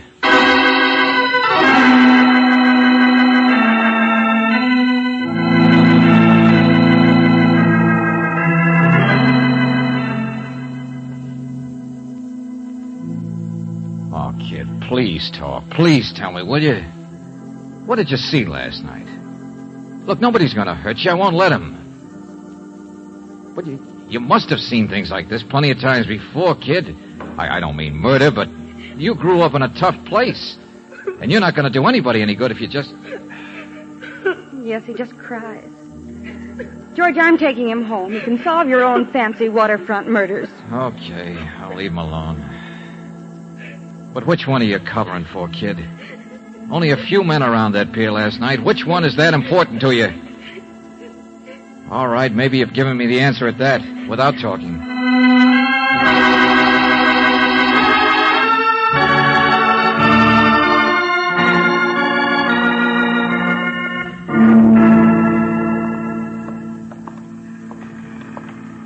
Says you. You admitted you saw your old pal Lefty, didn't you, before he was murdered? I tell you. Come on, Riley, along the deck. Now, look, I promised me a nice Thanksgiving dinner, you see, Lefty did, see? Came past walking up to the pier and never come back. But didn't he say who he was coming out to meet? Didn't he? Here we are, Riley. Let's go in here. Hey, Skipper, this your cabin? What? Oh, no, mine's forward a ways. It's all right, the owner's cabin. Nobody ever uses it. Just want a place to talk. Already said all I'm going to say. Come on, you two, Skipper. The name is Stogue, isn't it? Yeah. Well, wait a minute. Here's the other one. Bring him in here, Sergeant. Let go, man. Let go. Mr. Salvori. Now I have to stand rats on my ship, eh? Picked him up in the neighborhood, Skipper. That's all for now, Sergeant. What about the kid, Valentine? Oh, he's all right, Riley. I left him in my car out on the street. So because my name is Salvori, you think... You were around here last night, too, weren't you? Always around. Pest dock loafers with deals. Yeah, but don't try to cover up so much, Skipper. What? Now, listen, all of you. We can't find anybody else with a chance of being out here last night but you three. I was on my ship. Talk to this peddler. I said don't cover so much. Salvori's a friend of yours. Sure, everybody's a Salvori's friend. Except the law. Now, look, this is a smuggle case. A what? Not on my ship. I've never brought it. Lefty, the man who was killed, knew his way around the city. Salvori, you're the big waterfront middleman. And, Captain, you've got a boat. See what I mean? Cops, they got brains. Enough to spot an ideal setup for smuggling. Captain Stogue, you bring it in. Salvori picks it up, gets it through customs, and Lefty fit it in someplace in the city. I think you're crazy. Somebody was waiting a little while ago to waylay Miss Brooks and a kid who was an eyewitness. Brooks? Skipper, you're too fat to run down an alley like he did. Sure, I heard his steps. Sniffy just shuffles. So tag, Salvori, you're it. Because now I know why you ran the first time when we saw the body. It's what proves you guys work together. Now I know you're crazy. Because on the pier earlier, you came up yelling to the skipper something about a woman. Well, the woman must have been Miss Brooks. You'd seen her with a boy. The witness the two of you have been trying to find. Sure, Skipper, you were looking for boys when I first met you, too, weren't you? My cigars. That's all, my cigars. Never mind, Salvori. The kid out there is going to give us the whole story, and a lot straighter than you ever would. Because I finally figured out his whole story. I never been mixed up in no smuggling. Sure, and never in a fight or used a knife. Why did you do it? Lefty try a double cross on you, too? You're under arrest for murder, Salvori. Come on, I'll take him out for you, Riley. Let go. You take the other two. But I'm not mixed up in this. Material witness. And accessory for you, Captain. No, please, no. Come on, out the door. Meet you on the pier, Riley. Hey, you, Salvori, wait a second. Nobody's going to arrest me. Salvori! Grab him, you idiot! Hold it! Come on, there he goes, down the plank. Yeah, headed farther up on the pier, up toward the warehouse. Salvori! Do you think the sergeant saw him? Yeah, sure. He'll get him all right. Well, that was a nice act. Yeah, good idea. Now, come on. Car's back the other way. Yeah. Hey, did you notice that empty cabin on the ship? Yeah. Grease stains on the pillow? Yeah, empty, huh? I'll bet Salvori's even been traveling with the skipper. Sure, it's a smuggling ring, all right. Still confused, aren't you, Riley? Huh? Oh, it was originally a smuggle, sure. But never mind. You'll never prove anything on this bunch unless you catch him in the act. And, Riley, we're going to do just that.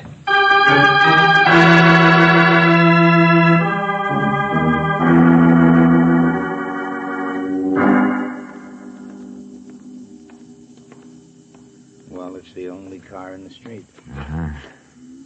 We're close enough. But it's been 5 minutes already, Valentine. If this hunch of yours is going to pay off, it better Gotta start. give us time to run the other way, hasn't he? I don't see how you can... Oh, no, I didn't expect a gun. Come on, around the side of the building. That's my car, Riley. I hope somebody's going to pay for it. Hold it. There he is. You're wasting your time, Skipper. The car's empty. You hear me? The kid's uptown. It was a trap, Skipper. Be careful. He's got the corner of the building there to duck behind. The only one who'd stick his neck into our trap is the one who did the stabbing, right? The one who has to get rid of the kid, the witness. So we don't even need to ask the kid now, do we? Look out! I got him.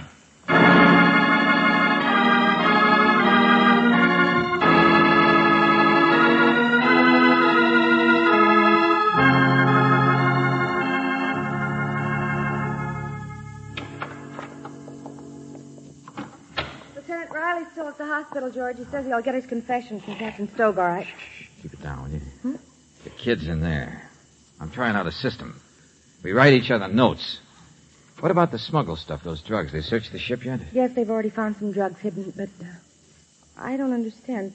What did you say, writing notes? What don't you understand? How the smuggle worked? With a thief, a middleman, and a skipper involved? With drugs that couldn't be sold in this country except through the proper channels, but would sell for a fortune in Europe or on the black market? Oh, you mean it was to be smuggled out of the country? Mm-hmm, that's right, Brooksy.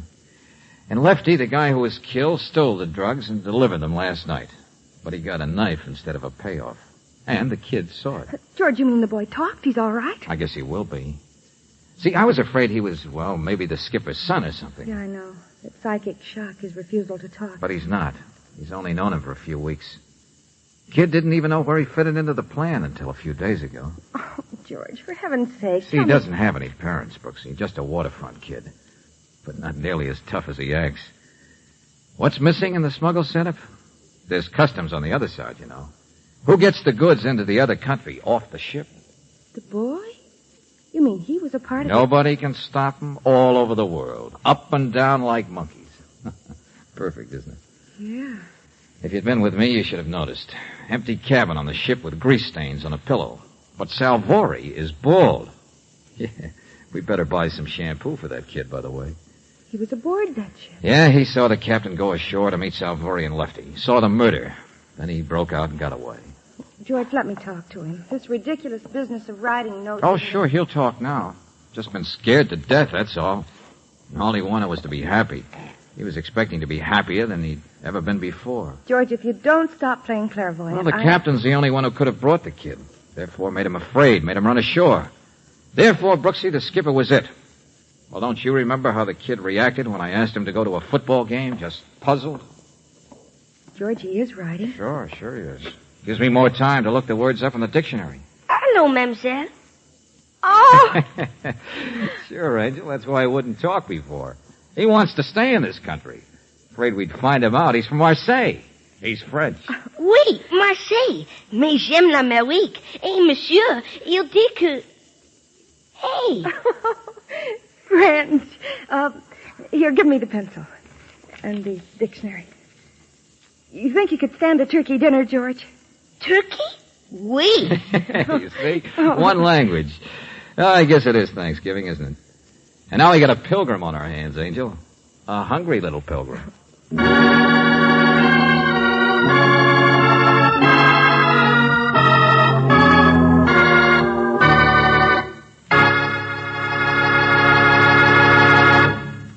Tonight, earlier in the program, you heard how road tests jibed with laboratory results in the development of new RPM motor oil.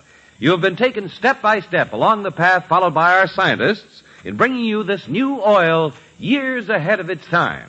From the first survey to determine what the ideal motor oil should be, through the ultimate proof in an automobile engine, you've heard the new RPM story firsthand. Now discover it yourself, firsthand. It's sold with a money-back guarantee of satisfaction at standard stations and independent Chevron gas stations where they say and mean, we take better care of your car.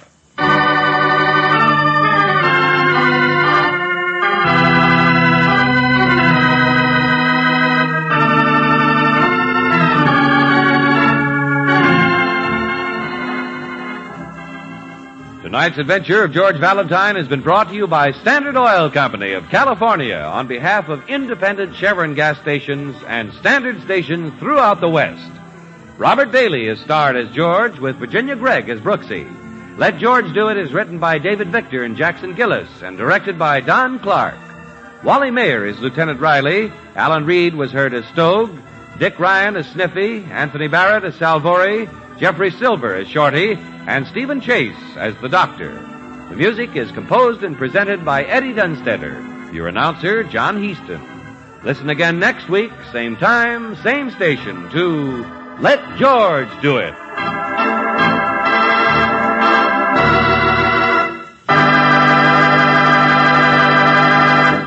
Your community chest helps care for homeless and neglected children in your own neighborhood. Community Chest Child Care Centers operate year-round. This year, make sure you give enough to your Community Chest to help all year. This is the Mutual Don Lee Broadcasting System.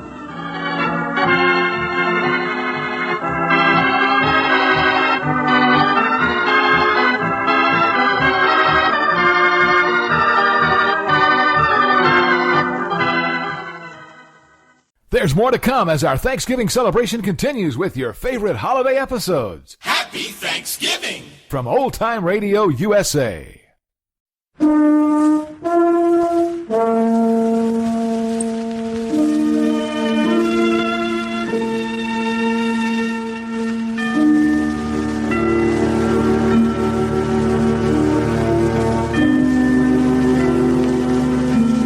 The breaking waves dashed high on a stern and rock-bound coast, and the woods against a stormy sky their giant branches tossed, and the heavy night hung dark the hills and waters o'er, when a band of exiles moored their bark on a wild New England shore. You are listening to the voice of Agnes Moorehead reading The Landing of the Pilgrims by Felicia Hemans, a page from our special Thanksgiving Day edition of Anthology.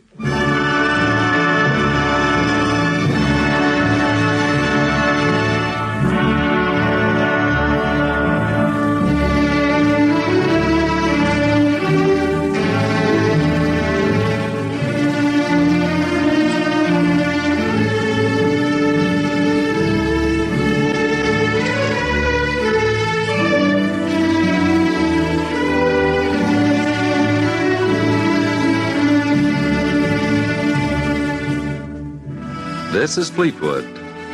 Every Sunday evening at 6:30, WRCA, in cooperation with the Poetry Center of the YM and YWHA, 92nd Street and Lexington Avenue in Manhattan, brings you Anthology, a selection of readings from poets past and present, and the music to accompany their poetry. This Sunday, Poetry for Thanksgiving. Our guests by transcription, Agnes Moorehead, the Fred Waring Glee Club, and the New England Conservatory Alumni Chorus, James Pease, baritone soloist.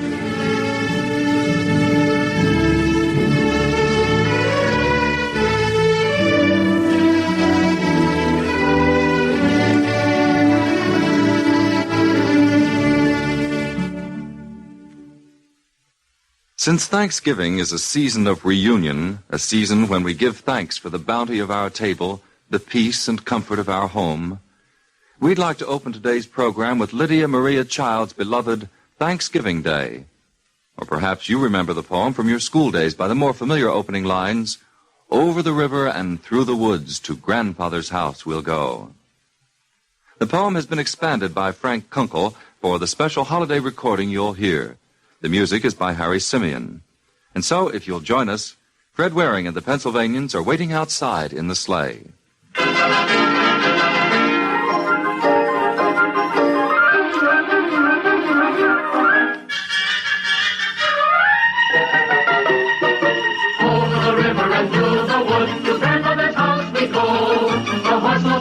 To carry the sleigh through the white and drifted snow. Over the river and through the wood, oh how the wind does blow. It stings the toes and bites the nose that's over the snow. We go running along in the snow. On the wind and blow that's over the snow we go. Over the river and through the wood to have a first-rate play. Oh, hear the bell ring, tingling ring, hooray for Thanksgiving Day. Over the river and through the wood, now grandmother's cat I spy. Hooray for the fun in the pudding gun, hooray! This is Thanksgiving Day.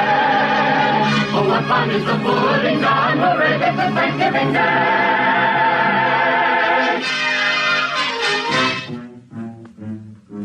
Come in, my dear, grandmother cries. Come warm your hands, come warm your feet. Hang up your caps, take off your wraps, and soon we'll eat. All of the uncles and cousins and nephews and aunts salute their greetings together. The ladies embrace, the boys have a race, the men are discussing the weather. The rattle of silver, the clatter of dishes, aromas deliciously sweet. The bell tinkles out, and then there's a shout. Dinner is ready. Come in.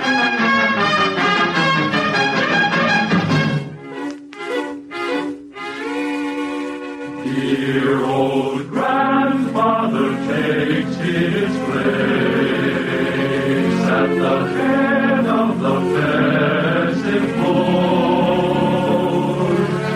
We're quiet now and our heads all are bowed as grandfather speaks to the Lord.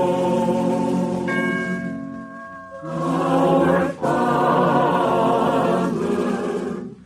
we thank thee for thy bounteous goodness and thy generous blessing, both now and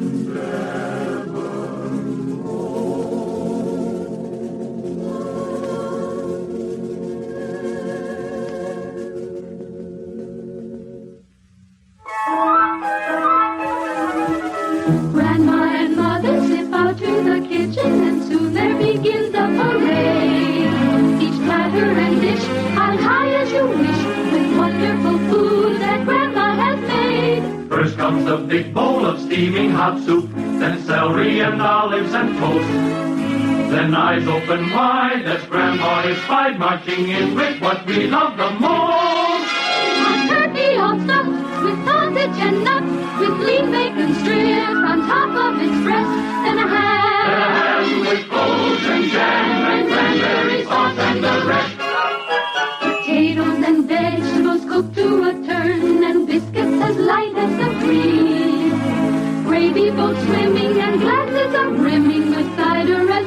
would you please? Though we hardly have space for the many good things and must pass up a few with a sigh. Each nephew and niece saves room for a piece of our grandmother's pie. Good pumpkin pie.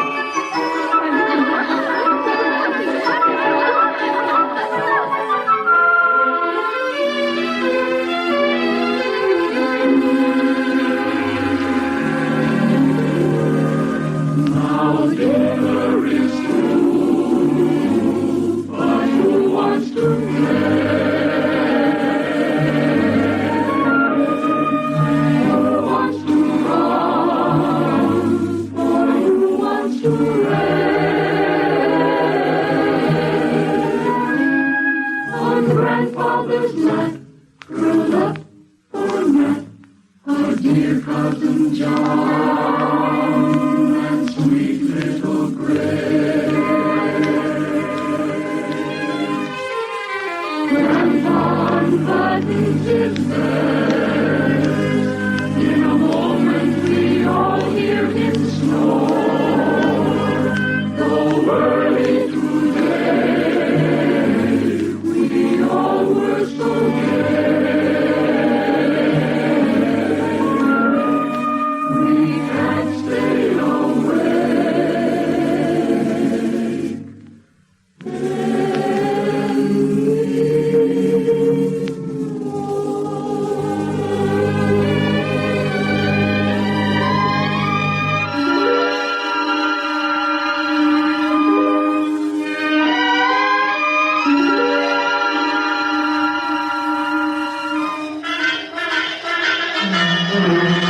Suddenly Mother looks out of the window nearby and turns to us all with a cry. It's starting to snow, I think we should go, or the drifts may pile up too high. Father arises and goes to the barn to harness the faithful old bay. We put on our caps and button our wraps, we all bundle up and get into the sleigh. Back over the river and through the wood, home from Grandma's we ride. The horse runs along and we sing a song as over the snow we glide. Then as we turn at the bend of the road, we hear Mother happily say, we've had enough cheer to last us out here our day. Such a wonderful day. It's so nice at Grandmother's house on Thanksgiving Day. It's so gay as the sleigh rides away on this wonderful Thanksgiving Day. So hooray for Thanksgiving Day.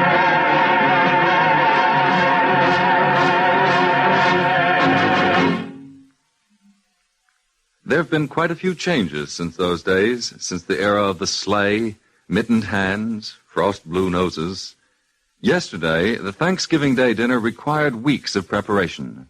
Today, in this age of streamlined cookery, it's only a matter of minutes from the deep freeze to the dining room table. Many old Thanksgiving Day traditions have been stored away upstairs in the attic or between the pages of the family album. All the warm, casual little customs remembered only by the very old. Yes, much of the tradition of the holiday has been lost down through the years, but one story will never be forgotten. The story of the Pilgrims, who were the first to celebrate this happy holiday. We'd like to tell their story again for you today. The story of Thanksgiving.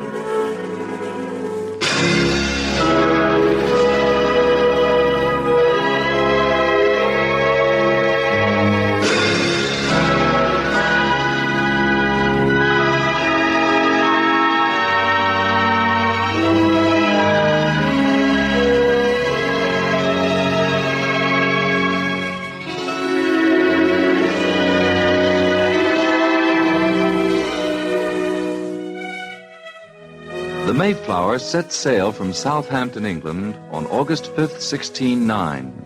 She was a small, badly equipped vessel of 180 tons. There were 90 people aboard and 30 more aboard a smaller vessel, the Speedwell. The Speedwell, however, proved unseaworthy, and after twice putting back for repairs, 12 of her passengers were crowded into the Mayflower, which finally, on September 6th, turned her prow to the west and disappeared into the gray veils of a rain-washed dawn. For the men and women aboard that tiny vessel, it seemed that time stood still.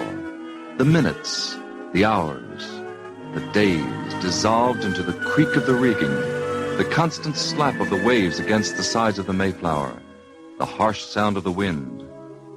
Time was the sick child lying with her head in her mother's lap. Time was a bowl of cold, unappetizing porridge. Time was a body sewed in a rough piece of canvas, slid down a pine plank into the darkness of the sea. It was 9 weeks later, on November 19th, before the nightmare ended, before land was sighted, 9 weeks of fear and anguish and suffering, of praying for a landing.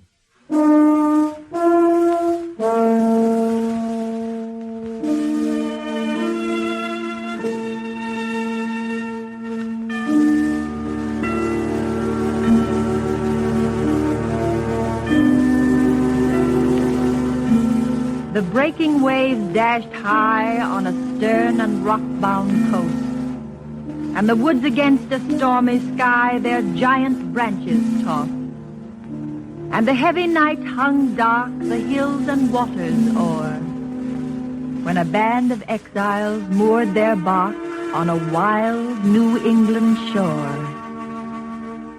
Not as the conqueror comes, they the true-hearted came, not with the roll of stirring drums and the trumpets that sing of fame.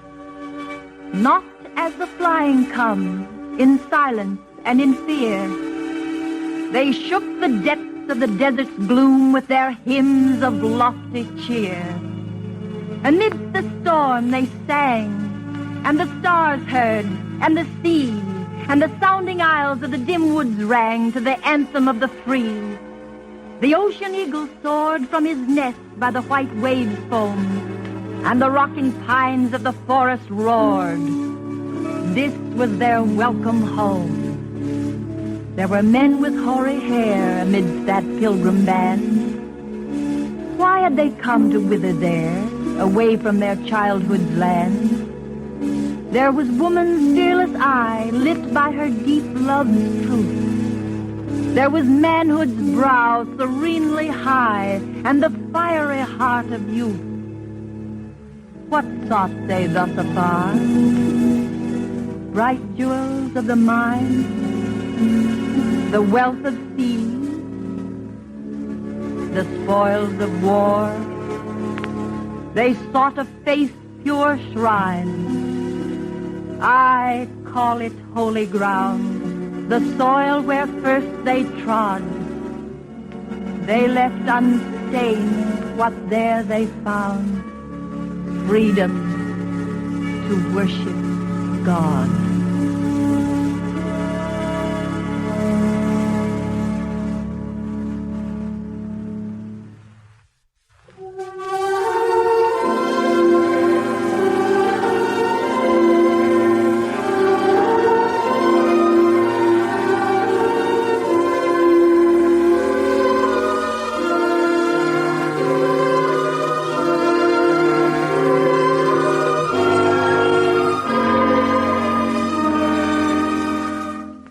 It was on Saturday, November 21st, that the Mayflower dropped anchor in what is now the harbor of Provincetown. A party was put ashore to explore the neighboring shore to search for a suitable place for the settlement.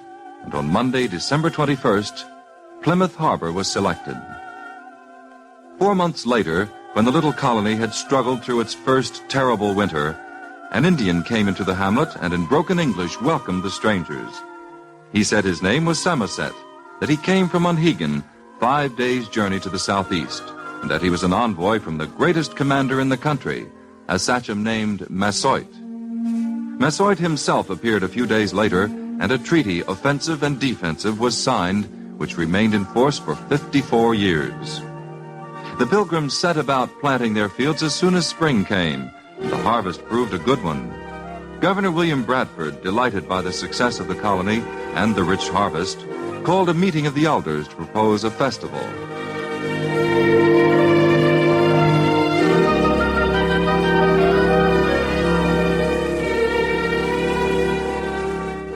And now, said the governor, gazing abroad on the piled-up store of the sheaves that dotted the clearings and covered the meadows o'er, 'tis meet that we render praises because of this yield of grain.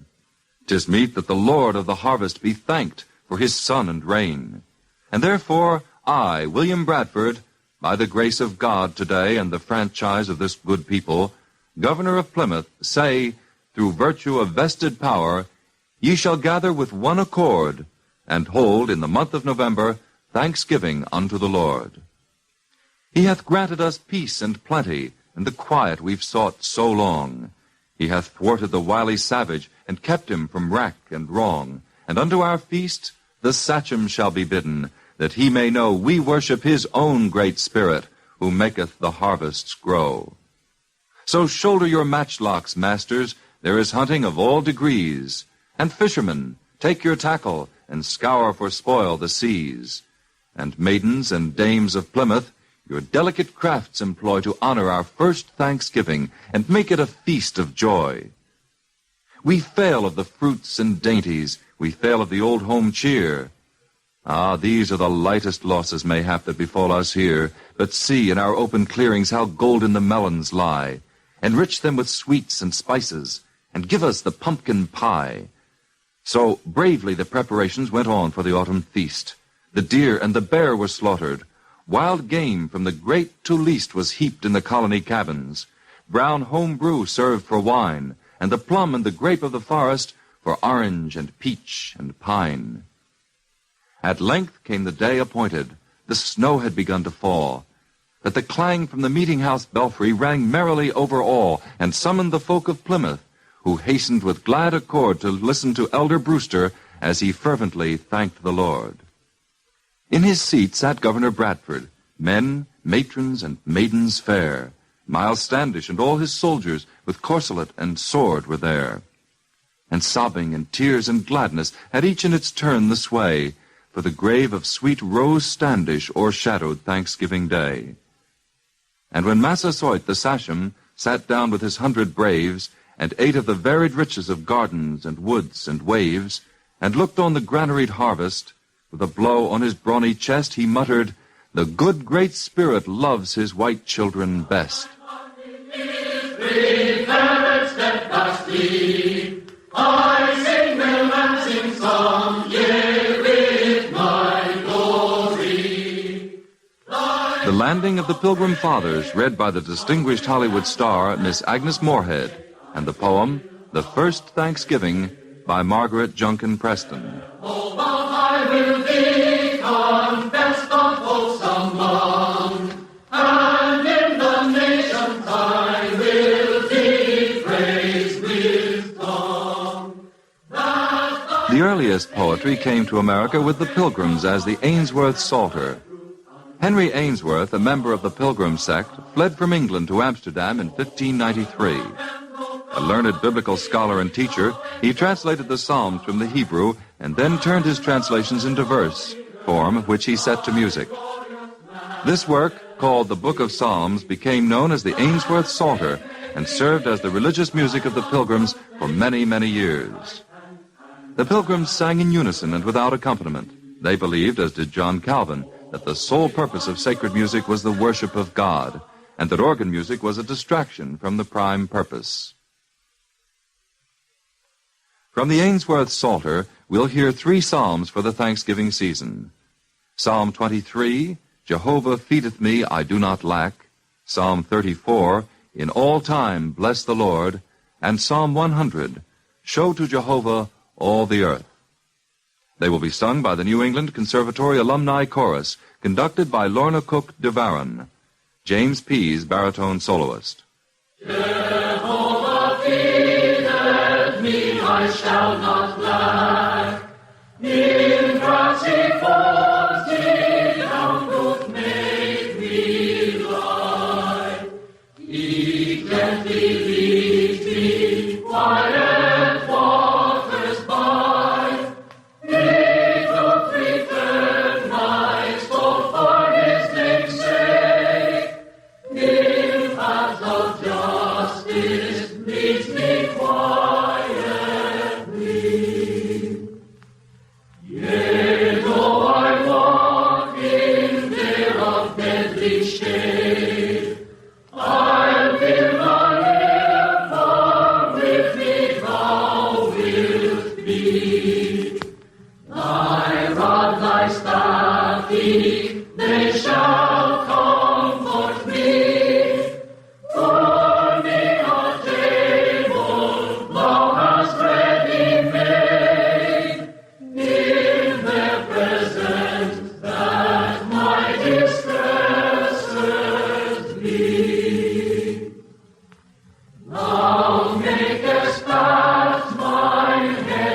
anointing oil.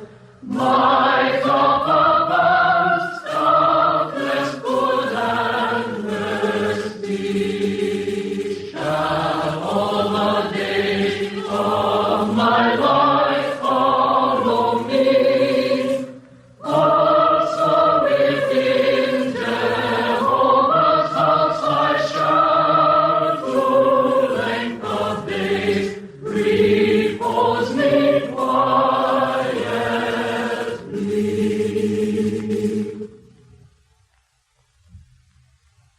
In all time bless the Lord will I, His praise within my mouth alway. My soul shall in the Lord glory, the meek shall hear and joy shall stay. Oh, magnify the Lord with me, His name together extol we. Lions are in penury stand, and they do hunger greedy be. But any good shall they not want, that seekers of Jehovah be. Come, children, unto me, give ear. I will you learn Jehovah's fear. Who is the man that life doth will? Who is the man that life doth will? That loveth days good for to see. That loveth days good for to see. Refraining keep thy tongues from ill. Refraining keep thy tongues from ill. Thy lips from speaking fallacy. Thy lips from speaking fallacy. Do good and evil quietest two. Do good and evil quietest you. Seek peace and after it pursue. Seek peace and after it pursue. The Lord's eyes to the just, His ears attending unto their outcry. The Lord's face is against evildoers, to raise on earth their memory. They cried and hear Jehovah did, and them from all their troubles rid.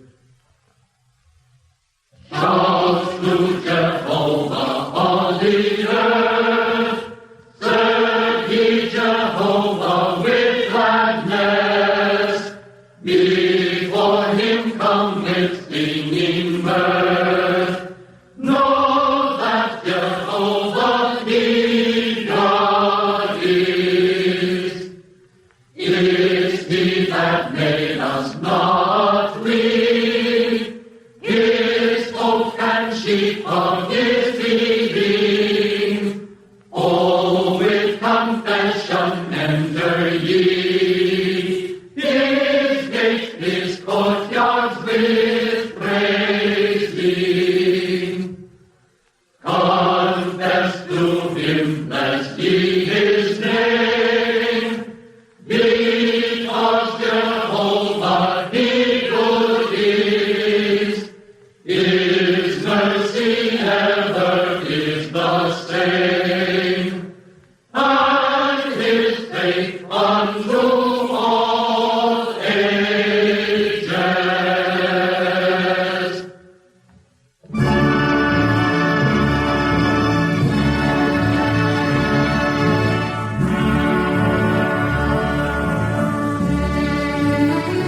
And so, Anthology number 38, dated Sunday, November 21st. Next week, Poetry and the Dance. Our guest will be Walter Sorrell of Dance Magazine. And as an added highlight, we'll present Mr. Sorrell's original verse narrative, Isadora Duncan, starring Miss Sidney Smith. Anthology is brought to you by WRCA in cooperation with the Poetry Center of the YM and YWHA, 92nd Street and Lexington Avenue in Manhattan. John Malcolm Brennan, director. Next Sunday at the Teresa L. Kaufman Auditorium, the Poetry Center will present E.E. Cummings, the indomitable enfant terrible of American poetry, reading from his prose and poetry. Remember the date, Sunday, November 28th. E.E. Cummings at the Poetry Center. Anthology is produced by Steve White, written and directed for WRCA by Draper Lewis. Until next Sunday, this is Fleetwood wishing you good luck and good reading.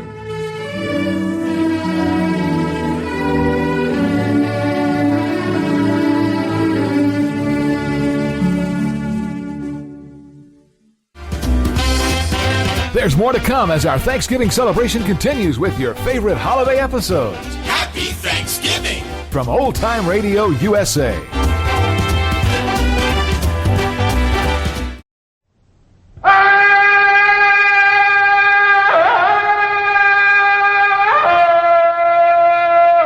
From the heart of the jungle comes a savage cry of victory. This is Tarzan, Lord of the Jungle.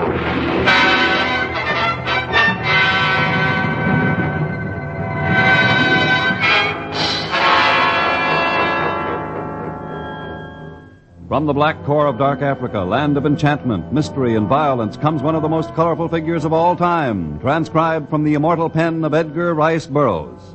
Tarzan, the bronzed white son of the jungle. And now, in the very words of Mr. Burroughs, the story of African Thanksgiving.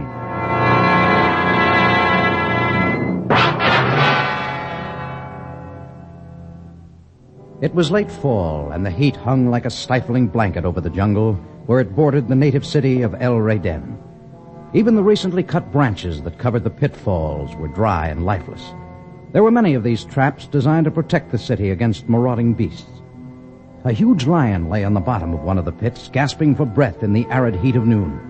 For a moment, the lion seemed confused as the slender figure of a white girl came hurtling down into the pit. Then he crouched low, snarling. He was about to spring when a bronze savage leaped into the pitfall and came slowly toward him, a gleaming shaft of steel in his powerful hands. Grasp that root over there and scramble up the side. Merci, monsieur. Start back to the city. Hurry. I will do as you say, monsieur. I should not have run away in the first place. I stand no chance of escaping.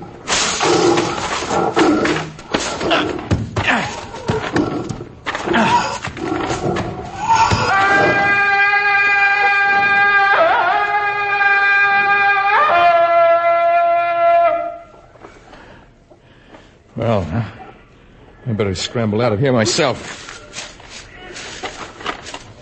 No. The girl's out of sight already. She really must have run as fast as she...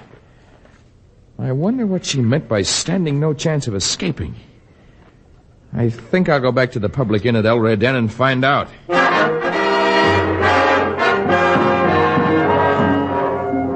Usually the inn at El Reyden was either completely deserted or almost so. But now the walled courtyard was crowded. A dozen Arab horses were tethered there. A cortege of slaves stood about, and an enormous Senegalese guard stood sentry at the inn's entrance. His fierce eyes gleamed from beneath a scarlet fez, and he raised a huge broadsword as Tarzan attempted to enter. Not go past this door. The sign proclaims this to be a public inn, and I desire to enter. I'm looking for a girl who just ran from the jungle. Is no girl here. Inn is closed to others during stay of Sheikh Hassanin Mohammed Hazara, my master. Room for no one else. I believe the girl is here, and I intend to talk to the owner of the inn. What is the cause for the disturbance, Muki? Jungle man say he talk to you. I tell him. It is Tarzan. May I be of service, Jungle Lord? I seek a young French girl. French girl? There is no French girl here. Well, I should like to meet Sheikh Hazara and see what he has to say about her presence. Perhaps you have been paid for your silence. I will confer with him, but you shall have to remain here. And I must lock the door against the possibility of your intrusion.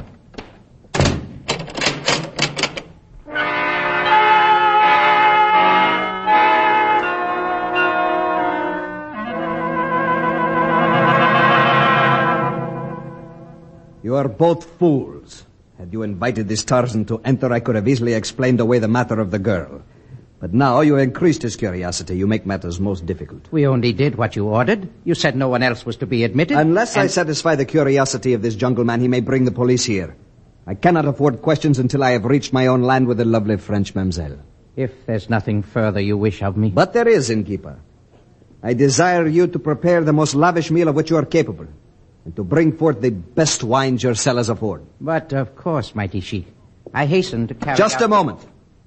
Yes, mighty sheik? Give me the key to the front door. Of course. Here. I hasten to do your bidding. What you do, master? I shall throw the door open wide for the Lord of the Jungle. I shall invite him inside, and I shall honor him with food and drink. And whereas you two stumbling fools have only piqued his curiosity, I shall lay it to rest. No man shall deprive me of the beauty of the French girl. She shall be mine for all time. You want Mookie call guards? Watch Tarzan if he try make move against mighty sheik? I am more concerned with the actions of the girl. Go upstairs and tie her up, both her slender wrists and her tiny feet. Also place a gag in her mouth, and leave the whip where I can reach it easily should it be necessary to prove to her once again that I am the master. I do as you say. Good. With a gag in her mouth, she cannot cry out. And I am quite confident that I can outwit this jungle man.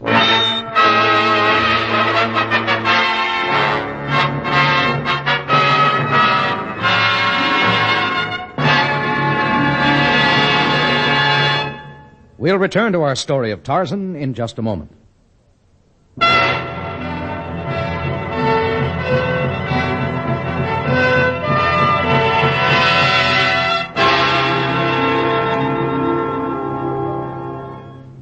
The last time Tarzan had been to the inn, it had been a crude affair. But for Sheikh Hazara's visit, it had been hung with silken drapes and lavish brocades. Indeed, it seemed like an oriental palace, and the innkeeper and his assistants were scurrying about, preparing a lavish meal for the desert potentate and his most honored guest. But I insist you remain with me. It is not pleasant to dine alone. I shall accept with thanks. I desire to discuss one of the members of your entourage. But who among my followers has deserved the notice of such a noble one as you? The young French girl who ran into the jungle and then returned here. And I warn you not to deny her presence. Why should I deny it? The Senegalese guard and the innkeeper pretended I had imagined her. I thought they acted on your orders. They were but exercising caution. You see, Tarzan, we have not as yet been united by the vows of marriage, nor can we be until we have reached my land. Here, the government frowns on a man having more than one wife. And this girl is returning to your land voluntarily? Before you take your departure, you may hear with your own ears the girl's admission that she goes with me voluntarily.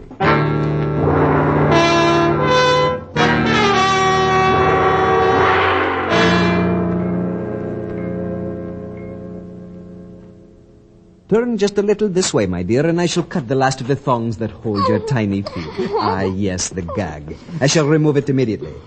I am afraid Mookie misunderstood my orders. I did not wish you bound again. I have given up hope of taming you, Renee. There you are, my insolent beauty. What trick are you planning now? I am through with tricks. This afternoon you ran away and were almost killed. I shall not continue to press my suit. If you would rather face a jungle lion than me, you must detest me greatly indeed.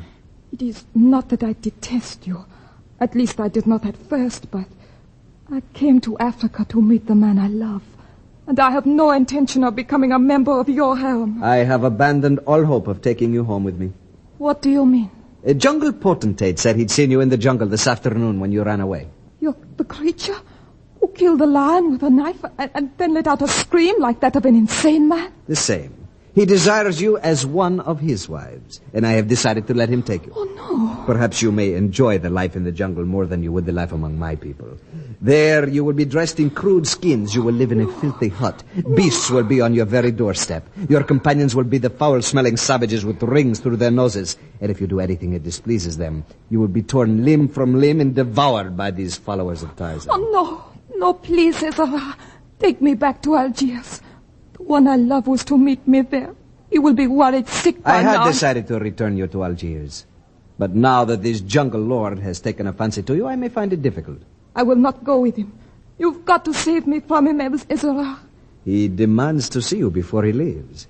But perhaps we can resist his demands.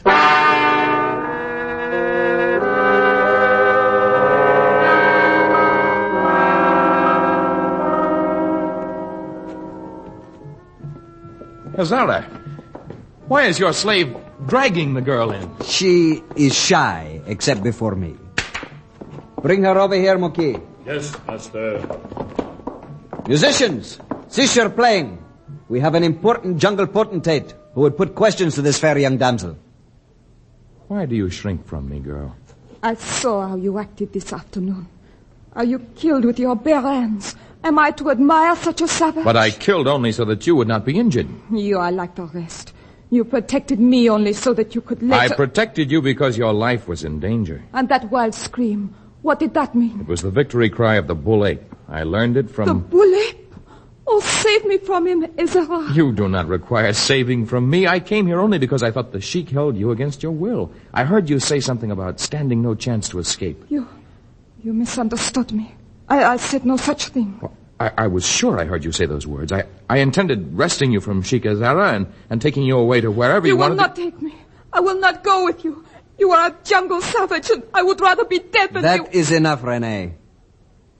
Are you convinced, Jungle Lord? Yes. I apologize, Hazara. I shall be on my way now. Thank you for your hospitality. Not at all.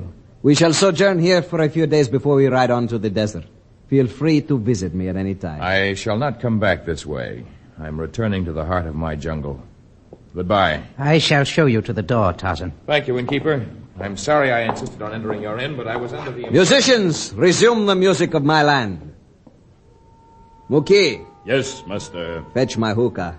I desire the sweet incense of my pipe after this trying ordeal. I would have peace and rest before our journey of the morrow. You are taking me back to Algiers so that I can meet him? Algiers.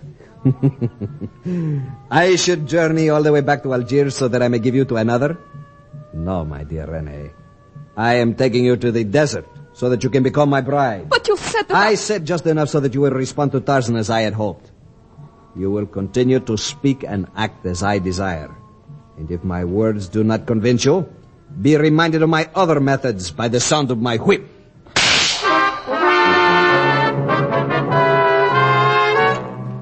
It was cold and penetrating that night as Tarzan made his way deep into the jungle. But the morning was hot again, and the unseasonable dryness had scorched the earth and destroyed the plants and the small game. Even the carrion birds were hungry, and as Tarzan made his way through the upper level, he could see a flock of them circling vainly over the jungle wilds. Then, suddenly, the ugly vultures who ordinarily fed on decayed flesh plunged downward. They had sighted a prey, and the scent of man, not yet dead, assailed Tarzan's nostrils. He streaked through the treetops, and a moment later he could see the hideous giant-like birds clawing and pecking at an exhausted white man. Tarzan leaped down, and his knife described great arcs as he stabbed furiously at the monstrous scavengers of the jungle.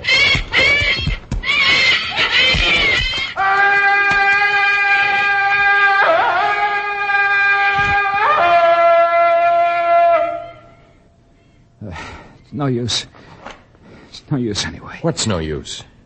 Trying to make way through the jungle. I'll never find her anyway. You're searching for someone? I was searching. Not anymore. I'm finished. I'll never find Renee. Renee? I've seen a girl by that name. Of course, there are many French girls whose names are Oh, Renee, no, but... you don't. I've been taken in too many times as it is. Last one who claimed he'd seen her brought me into the jungle. He took the fee I'd promised him, and then he deserted me. I see. And the woman back at the hotel in Algiers. All she was interested in was money, too. Well, I don't know what your angle is, but you can beat it. If I'm going to die in this stinking jungle, I'll die. I've been taken for the last time. Well, perhaps the vultures who escaped my knife shall not be cheated out of their meal after all.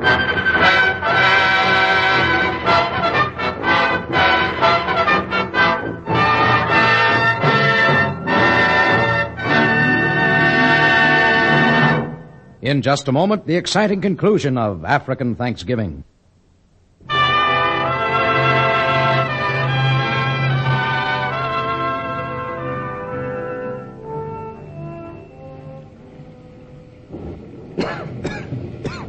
Well, at least the rain has come, Bill.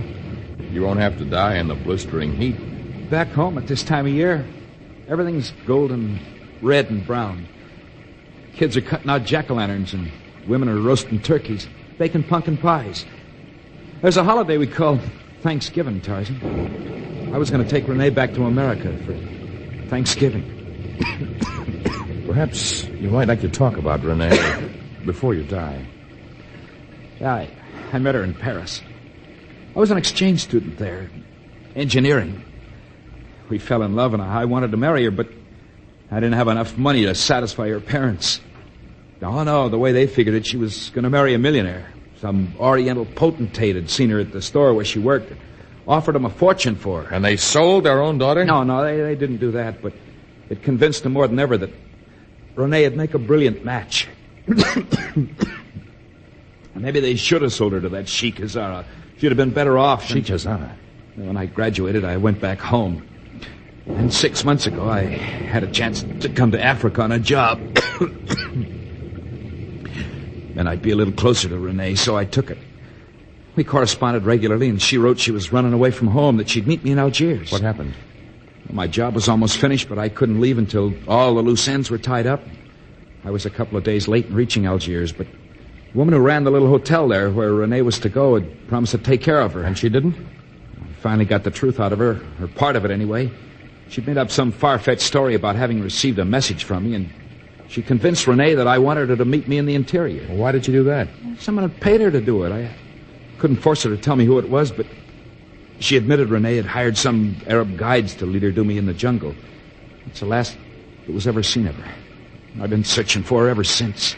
Bill, ever since we've met, you've doubted my intentions, even though I saved your life. I also saved Renee's life, and she treated me as though I were a leper. But regardless of whether you want my help or not, you're going to get it. If it's within my power, the two of you will have a reason for Thanksgiving.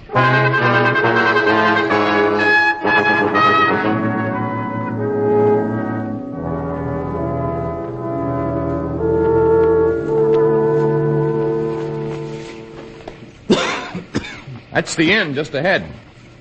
Yeah, it's obviously deserted. Said there was a huge caravan stopping there. Sheikh Hazara said they would remain here for several days, but they could have changed their plan, I suppose. The whole story's fantastic. A remote inn transformed into a potentate's palace. I didn't say exactly that. I said that the interior had been decorated with rich fabrics and costly ornaments. It must have taken weeks of preparation to make the place ready for the coming of this desert ruler. Innkeeper? Innkeeper! There's no one here. There is someone here. I can catch the scent of man.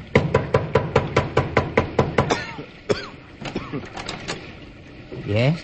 It is Tarzan, innkeeper. Tarzan? I know no one by that name. But I was here last night. You must have mistaken my poor inn for another. No one has been here for years, and I have never before laid eyes on you. So you were leading me on with a story that was nothing but lies. Come inside with me, Bill. Get out of the way, innkeeper. What? Rich fabrics and costly ornaments. Place is dusty and unkept. Innkeeper, what happened to the trappings that hung here last night? Trappings? I believe you have lost your reason, jungle man. Where is Sheikh Hassanin Hazara and his followers? And where is the French girl? You speak in the most amazing riddles. I know of no sheik or of any French girl. Certainly you must have confused my inn. I apologize, Tarzan. She was here. What? Yes, innkeeper. You may have sprinkled dust around and you may have erased all the other signs of your recent visitors, but I found this in the corner over there. A shoe? One of Renee's shoes. Our friend here must have overlooked it. I know it's hers. It's of French make and it's her size. She has tiny feet. Not another girl in 1,000 could get this shoe on. Now deny my story, innkeeper. I only lied in order to save the young man greater sorrow. What do you mean? Just after you left, Tarzan, the girl grasped a flagon of poison and drank deep. No. She was buried early this morning in the graveyard at the edge of the city.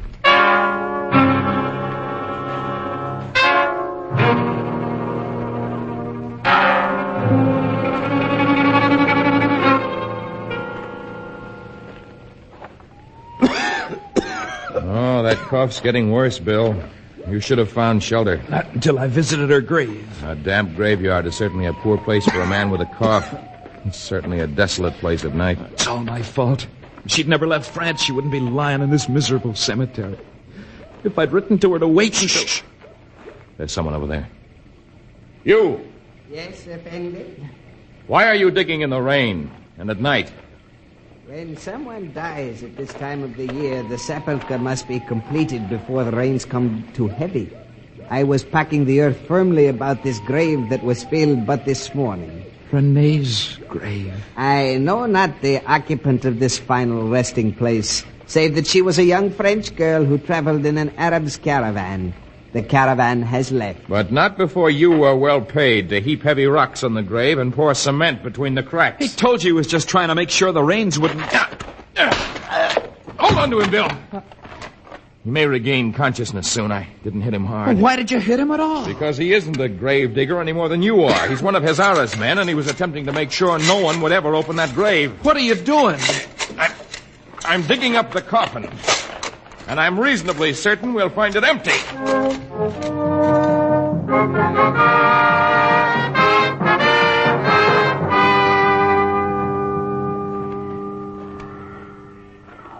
Well, Renee may be alive, but I think we've lost their trail now. No, Bill, we haven't. The signs are even clearer now that we're beyond the rain belt. I haven't seen any signs, even the ones you tried to point out to me. Well, they covered their trail fairly well.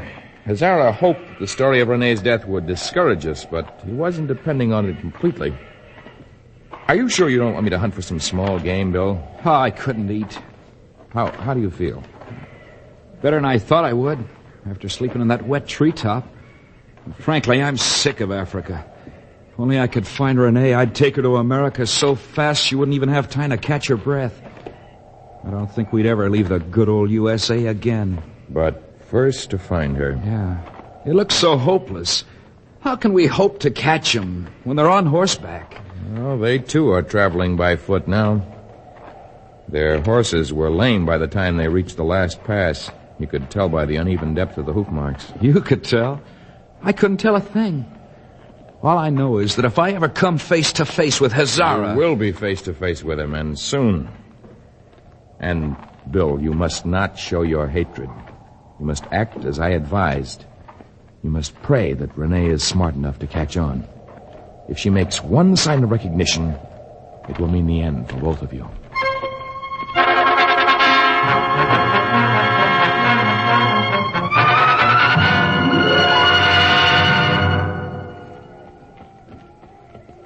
Looks like quite a celebration. Well, these native cities are always holding pageants and parades and dances. They're meant to please their gods.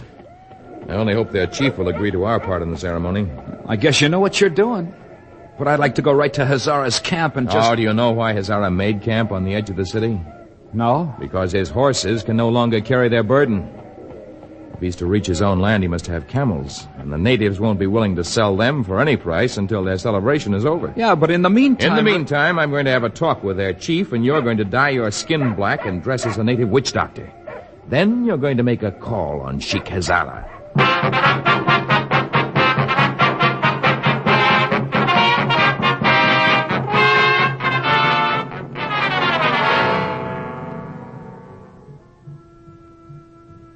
Renee, I must speak to some local witch doctor who has just arrived. You had best retire into the quarters of the women. All right. I will go. Only I do not see what... Greetings, Sheik of Great Desert. My humble greetings to you. Renee, I told you to go. No. Woman is to stay. You in my city. So I give orders. As you say, witch doctor. Why have you come? Today is great celebration in our village. Yes, I know that. Your chief told me that I would... we not sell you camels until parade through city over. Yes, that was his decision. But now, new decision made. Since you and your camp are within limits of city, one your party must join in parade to gods. I shall be most happy This woman, she is great beauty. She please our gods. She ride camel at my side. I have spoken. Renee, it is best to humor these native leaders. You'll have to do what he says. All right, Hazara. I am ready to come with you, witch doctor. Good. Camels tethered before entrance of Beit. Come with me. Goodbye, Sheikh Hazara.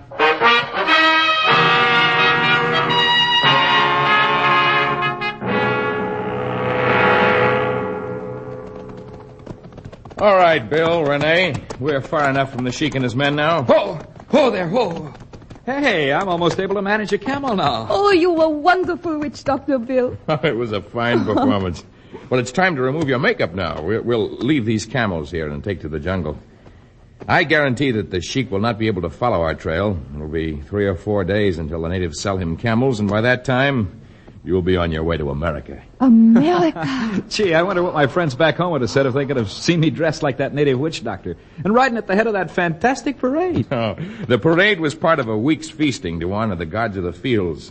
Grain is thrown upon the ground in the belief that some of the earth's yield must be returned to it, or otherwise it will become barren. The celebration is held at each harvest time. Oh, sort of a Thanksgiving ritual, huh? Thanksgiving? Hey, it's Thanksgiving today. What is this Thanksgiving? That's a holiday you'll find out about in America, Renee. We'll be too late for the turkey and the pumpkin pie this year. We still have a lot to be thankful for. And number 1 on the list is having met Tarzan.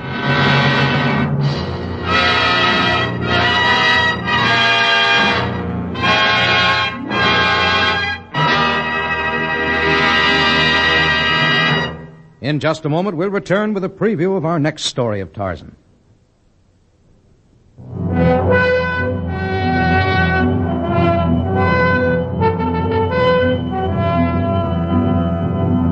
During the past 10 years, the price of museum specimens has doubled and trebled. Today, an African elephant is worth $6,000. A giraffe brings $4,000, a hippopotamus $5,000, and a white rhinoceros $15,000. Tarzan attempts to halt the plundering of the jungle by an unscrupulous murderer, and he encounters Hunter's Fury, which is the title of our next story. Tarzan, a transcribed creation of the famous Edgar Rice Burroughs, is produced by Walter White, Jr., prepared for radio by Bud Lesser, with original music by Albert Glasser. This is a Commodore production.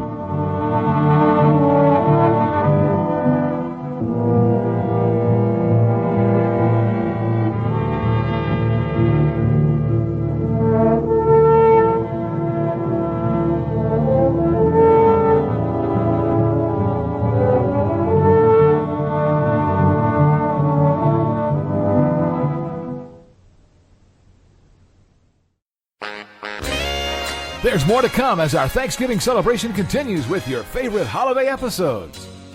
Happy Thanksgiving from Old Time Radio USA. The Kraft Foods Company presents Willard Waterman as the Great Gildersleeve.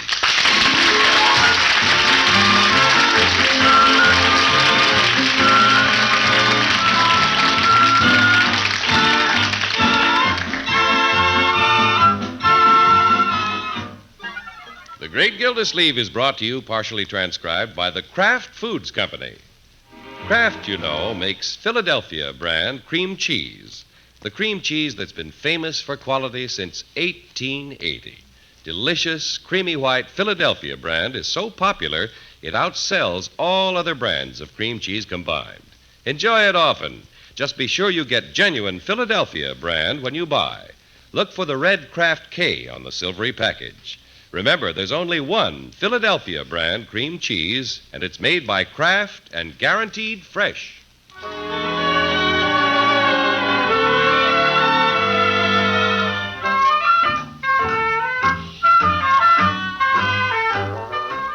Well, it's the evening before Thanksgiving, and Summerfield, like many other places, is blanketed with snow. The great Gildersleeve walked home through it as part of his training for his bout with old Tom Turkey tomorrow. And we might add that the water commissioner is in the pink of condition.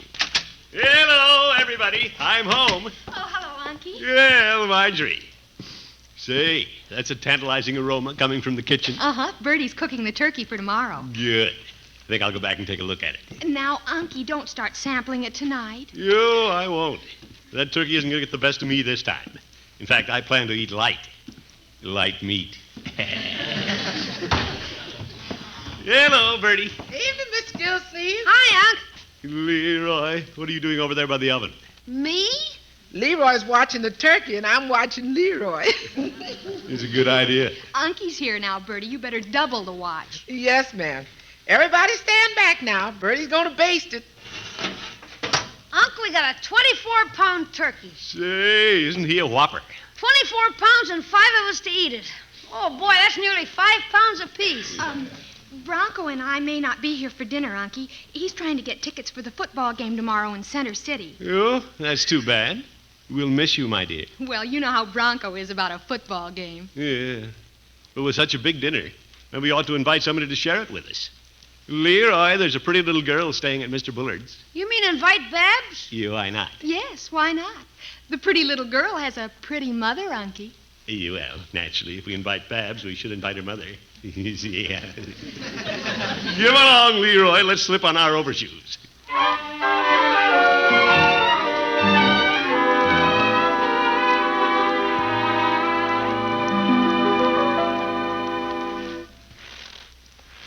Gee, it's keen having snow on Thanksgiving, Unc. Yeah, makes things pretty cozy.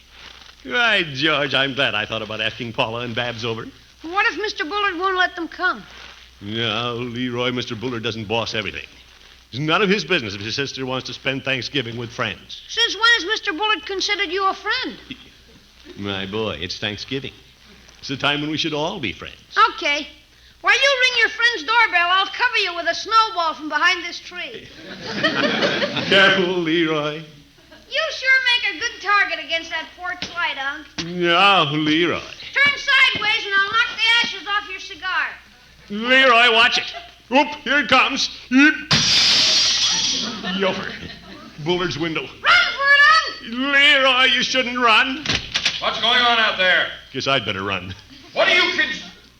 Oh, it's you, Gildersleeve. A big fat kid. Hello, Mr. Bullard. Gildersleeve, did you break my window? No, but I'll gladly pay for it. Leroy was aiming at me and missed, but I'll pay for it. If he'll aim again at you and hit, I'll pay for it. Now, Mr. Bullard, I'm sorry it happened. It was an accident. Fortunately, it's just a pane out of the storm window.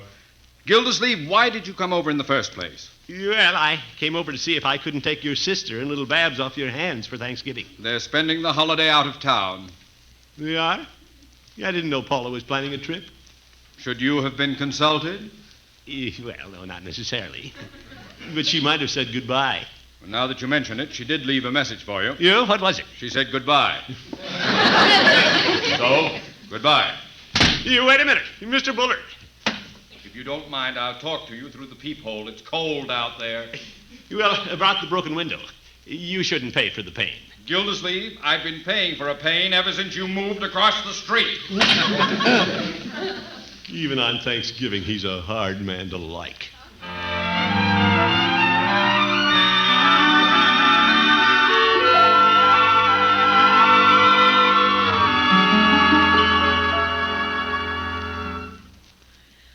You mean I really don't have to pay for breaking his window? No, Leroy. You could take it out of my allowance. Say, a nickel a week? Every other week? No, I'll take care of it, my boy. Thanks, Unc. You're swell. I'm going up now and take my bath without even being sent. Good boy. Yeah, I shouldn't have gone over to Bullard's anyway. You'll never set foot on his porch again. Yeah. Guess I will have to go over and pay him. Someday. Yeah, I'll put the money on a stick and poke it through the peephole so he can't bite my hand. Mr. Gilsleeve. Yes, Bertie. Will Mr. Bullard's sister and little Babs be here for dinner tomorrow? No, they're out of town, Bertie. Unless Mr. Bullard has them locked up in the attic. Yes, sir. You fooling, ain't you? Yes, I guess so. Bertie already put their names in the pot. Too bad they can't be here. If Miss Marjorie and Mr. Bronco go to that football game, we're going to have more dinner than we know what to do with. Well, Leroy and I will do our best by it. Oh, I'm counting on you and Leroy to eat double. But we're loaded. Of course, a lot of people ain't going to have a big Thanksgiving. Well, true, Bertie. A lot of people's just going to squeak by. We're pretty lucky, Bertie. Yes, sir. I've been thinking about that while I was basting that big turkey, Mr. Gilsleeve. Yes, Bertie? You remember the little boy that wandered in here from the children's home last Halloween? Oh, Mike Smith. That's right. The little lost ghost. Cute kid. Say, I wonder what kind of Thanksgiving dinner he's going to have. Oh, he'll have a good dinner, but he may not have as much as we've got. Bertie, after church in the morning, why don't I drive over and pick up little Mike? Yes, sir. Now we're lining up a real Thanksgiving. Yeah, come to think of it, Thanksgiving is no good if you don't share it. That's what the Indians did. On the first Thanksgiving, they had a lot of food, and they shared it with the Pilgrims. Well, the Indians have nothing on the water, Commissioner. The little pilgrim will be the guest of Big Chief Running Water. Yes, sir. I'll get it. Good evening, Judge. Evening, Birdie. Well, Judge, come in. Hello, Gildy. I didn't want to be late for Thanksgiving dinner, so I thought I'd come and spend the night. Well, we'd love to have you, Horace. But you told me you had an engagement. As a matter of fact, I have. So I dropped by to bring a little sweetmeat for your festive board tomorrow. Oh? Here you are, Birdie. Thank you, Judge. What's in this jar? It's cranberry relish that I prepare myself. You make cranberry relish, Judge? Yes, indeed. I didn't know you were so handy around the kitchen. Well, Birdie, I spend most of my idle hours on culinary experiments. I'm writing a cookbook. Yofer. I think it's nice the judge is so handy in the kitchen. Thank you, Birdie. Yes, sir. The judge is a handy man. He spends his working hours with the law book and his idle hours with the cookbook. That's about it, Birdie. Yes, sir, Mr. Gillsleeve. That's why the judge can come up with cranberry relish. He spends his working hours with the law book and his idle hours with the cookbook. Yeah, I know, Birdie. Mr. Gillsleeve, you know why the judge can come up with cranberry relish? Yes, Birdie. That's right. He spends his working hours with the law book and his idle hours with the cookbook.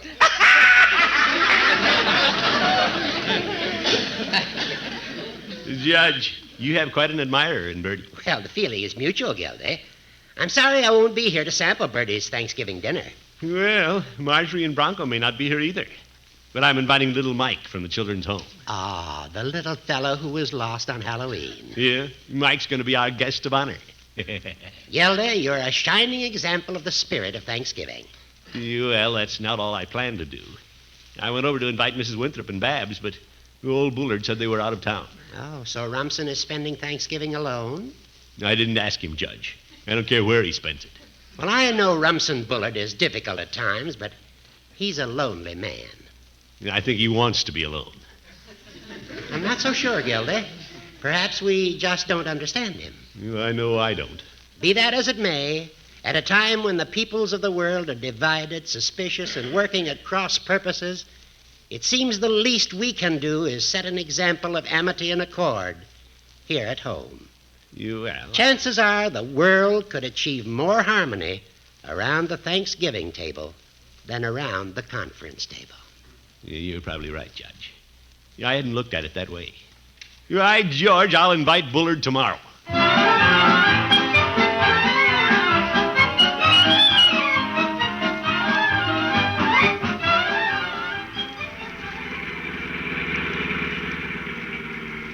Well, it's nice of you to join us for dinner today, Mike.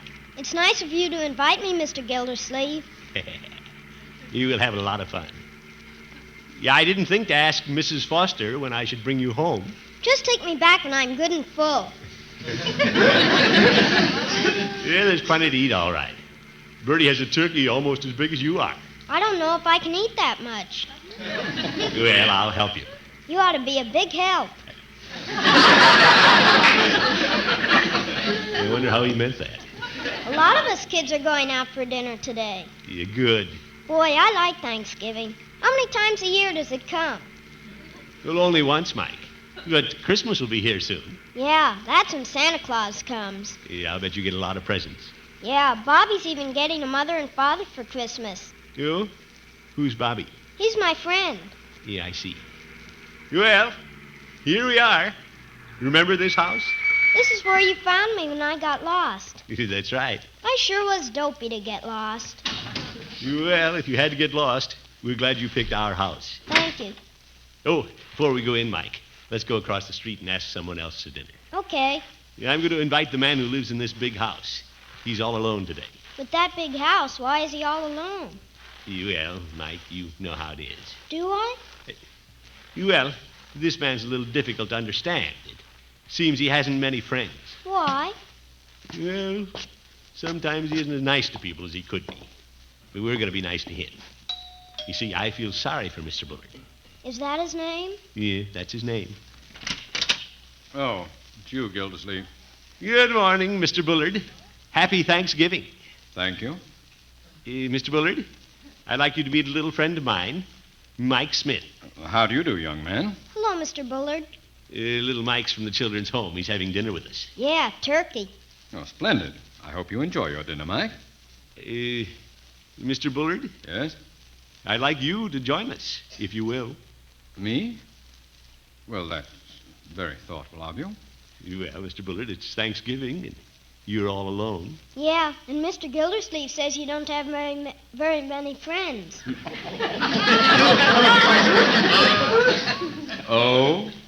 Well, what I meant was... For your information, Gildersleeve, I have countless friends. I'm having dinner today at my club. Yeah, Mr. Bullard, let's not have another misunderstanding. I really wish you'd come with us. Yeah, Mr. Gildersleeve feels sorry for you. Oh, is that so? Gildersleeve, I don't want anybody feeling sorry for me. You enjoy your dinner, I'll enjoy mine. Good day. Mike, what are you going to do with a fellow like that? Mrs. Foster would send him to bed without any dinner. That's not a bad idea.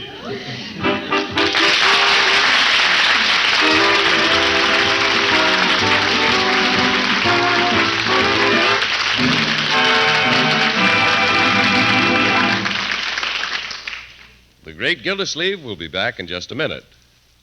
Want to make luscious, rich frostings and smooth, perfect fudge every time? Fudge and frostings that are bound to be perfect, that need no cooking? You can do it a brand new way, a way you've probably never thought of. You do it with Philadelphia brand cream cheese. That's right. Philadelphia brand cream cheese is the magic ingredient that makes fudge and frosting more delicious, more consistently perfect than ever before. Have a pencil and paper handy, and in just a minute I'll tell you where to write for your free pamphlet with more than 20 easy recipes for making wonderful fudge and frostings with Philadelphia brand cream cheese. Now, maybe you're thinking that fudge and frosting made with cream cheese would have a cheese flavor, but they don't. Wonderful Philadelphia brand cream cheese gives you fudge and frosting with a perfect, delicate, rich taste, because Philadelphia cream cheese is made with fine milk and thick cream. This fudge and frosting has a special freshness, too, because Philadelphia brand cream cheese is guaranteed fresh by Kraft. And Philadelphia brand gives fudge and frosting a truly marvelous texture, never grainy, never too hard, never too soft, but always smooth. Just be sure you use genuine Philadelphia brand cream cheese. Look for the red Kraft K that's on every silvery package of genuine Philadelphia brand. Remember, genuine Philadelphia brand cream cheese is made only by Kraft. Now, to get your free pamphlet with more than 20 easy recipes for Philly fudge and frostings, simply drop a postcard to Kraft Kitchen, Box 6567, Department G, Chicago 77, Illinois. That address again, Kraft Kitchen, Box 6567, Department G, Chicago 77, Illinois. Write tonight.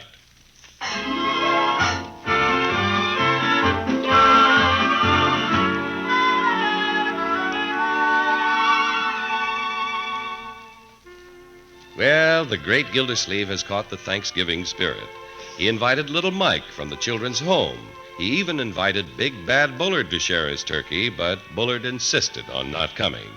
Now it looks like there will be several empty places at the table.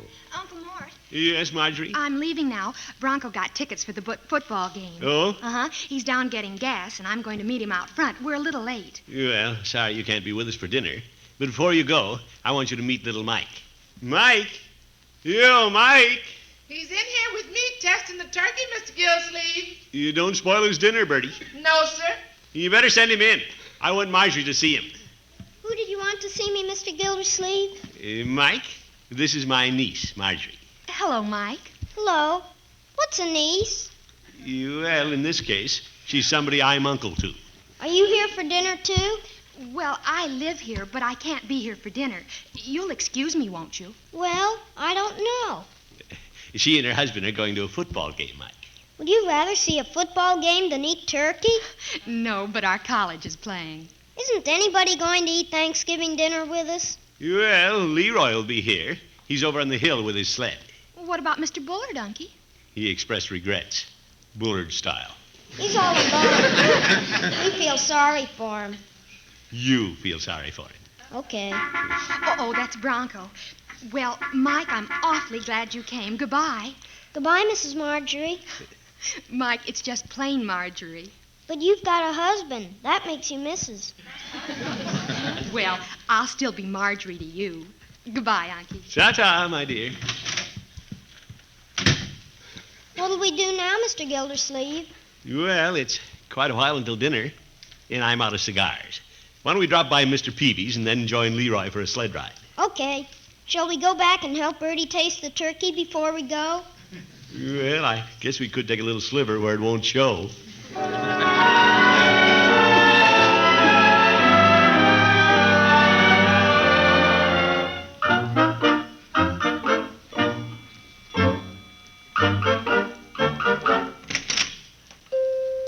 Hello, Peavy. Well, hello, Mr. Gildersleeve. What can I do for you today? I need some cigars, Peavy. I took a chance on your being open today. Well, I'm closing in a little while. Your usual brand? Yeah, that's right. Peavy, aren't you going to say hello to Mike? Is he here? Yeah. Well, I didn't see you down there below the counter. Hello, Mikey. Hello, Mr. Peavy. Here, Mike. Let me lift you up on one of these stools. I can climb up. He's having Thanksgiving dinner with us, Peavy. Oh, you don't say. You care to have a soda on the house, Mike? No, I guess it'd spoil your dinner. Huh? He didn't give me a chance to answer. Yeah, you better save up. We have a big dinner to take care of. There aren't many people eating with Mr. Gildersleeve and me. Marjorie and Bronco are going to the game over in Center City, Peavy. Well, if it was 40 years ago, I'd go out there and sit in the snow myself. Mr. Gildersleeve, can I whisper something? Well, excuse us, Peavy. Very well. What is it? Why don't we ask Mr. Peavy over for dinner? That's a nice thought. I'm sure his dinner's all planned, but why don't you ask him? Okay. Mr. Peavy? Oh, am I included now? Yes. Would you like to come over and help us eat our turkey? Well, I'll be eating at home, Mike, but thank you just the same. That's all right. I thought you might be lonesome. Mike, Mr. Peavy has a wife at home. He doesn't get lonesome. Well, no, I wouldn't say that. Last Thanksgiving, I would have taken you up on the invitation. Oh? Just happened that I was alone. We'd planned on having a turkey, but Mrs. Peavy went to visit her mother instead. Wish she'd visit her mother again this year. How's that? So you'd be lonesome enough to eat with us. Peavy, Mike is bound and determined to fill every place at the table. Hey, isn't that Mr. Bullard parking the big car out front? Yes, it is. He's coming in here. He's still alone. Why don't we give him another chance to eat with us? No, Mike. Maybe he wants to be coaxed. I do sometimes. I even get under the bed and won't come out. Well, all right. Just for you, Mike, I'll ask him once more. How do you do, Peavy? Well, hello, Mr. Bullard. Hello, Mike. Hello. Hello, Mr. Bullard. Oh, hello.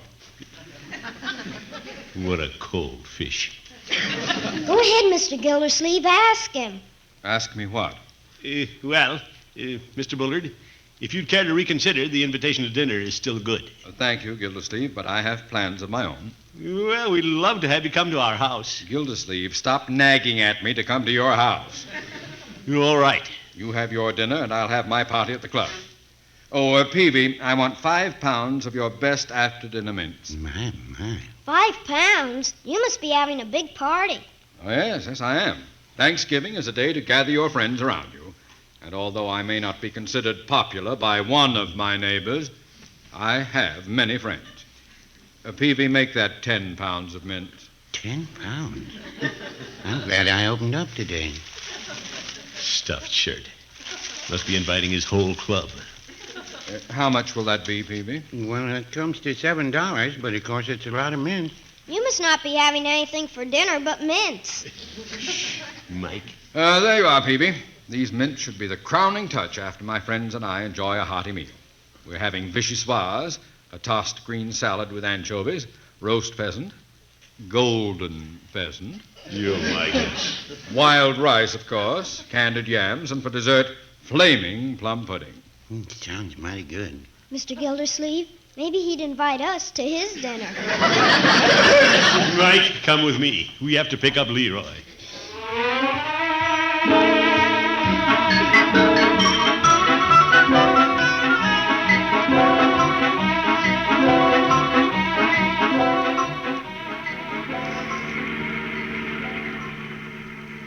Thanks for picking me up, Unc. Well, it'll soon be time for turkey. Boy, did I work up an appetite sliding on the hill. I'm hungry, too. Me too.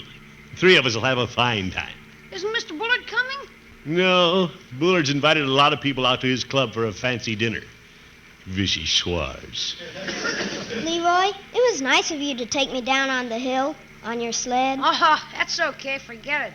I like you, Leroy. You do? Why? I don't know. I guess it's like Mrs. Foster says. She says little boys always want to be like big boys. Well, I am getting pretty big, I guess. Mike, someday you'll be as big as Leroy. I don't know if I'll ever get that big. You know, Mike, I sort of like you, too. Thank you. Hey, we're coming close to where I live. Yeah, that's your home, my boy. Hey, Unc, stop the car. Why, Leroy? Just stop the car. Well, you all right? Why are we stopping here? I haven't had dinner yet. Yes, Leroy, why are we stopping? Unc, could we get some more little kids like Mike and take them home to dinner? Leroy, that's a wonderful idea. Oh, boy. Leroy, can I go in and see who's left? Sure. Kennedy, Unc. You bet. Run on in, Mike, and round up a car full. We'll wait. Oh, boy, I've been wanting to invite somebody. What a fine little fellow. Yeah, he's okay. And Leroy, Yeah? there's another fine fellow sitting right next to me. Oh, heck. Gosh. Gee, Unc, that's the way to have Thanksgiving. Yes, sir. Invite people to dinner who'll appreciate it. To heck with Bullard. Let him have his big dinner with all his fine friends. Hey, Mr. Gildersleeve, Leroy. Yeah, I didn't expect you back so soon, Mike. Where are all the kids, Mike? They've all gone out. They have? But do you know who's sitting in there with no place to go? Who? Mr. Bullard. Mr. Bullard. Come on out, Mr. Bullard. They know you're in there. Well, what do you know? Imagine that. Hello, Mr. Bullard. Oh, hello, Gildersleeve, Leroy. Hi. Mr. Bullard, you're the last man I expected to see here. Oh, well, I thought I'd come over and take some of the children to dinner. You're not the only one who can entertain friends, and, well, good day. I think I'll take my mints and go home. You, wait a minute. Mr. Bullard. Yes, yes? Yeah, I thought you were going to have a big party at your club. Well, I intended to, Gildersleeve, but a lot of pushy people like you have taken all the children. Well, we didn't get our share. There's room for one more. You mean... Yeah, how many times do we have to ask you? Well, come on, Mr. Bullard. I'll get in the back seat with you. All right. Thank you, Leroy. Thank you. Right, George Bullard, this is a fine idea. I'm so glad you're going to be with us. Thank you, Gildersleeve. Don't cry, Mr. Bullard. You have more friends than you thought you had. Yes, sir. There's something about Thanksgiving.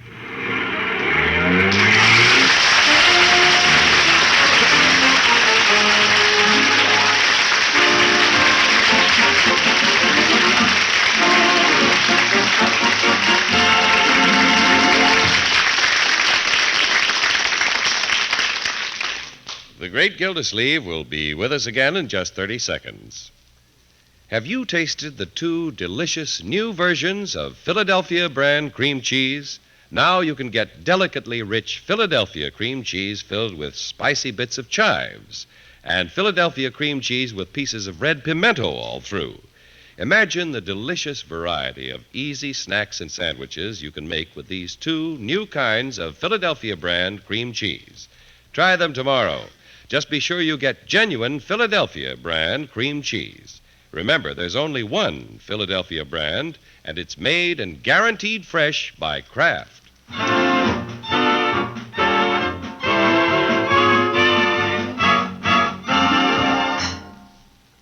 This is Gildersleeve again. Thanksgiving is a holiday we Americans cherish. It's a part of our national tradition. And more than that, it shows how our way of life in this country has always been linked so closely with religion. These days, I think we all realize how important it is that we strengthen our faith for ourselves and our children. Take someone to church this week. You'll both be richer for it. Good night.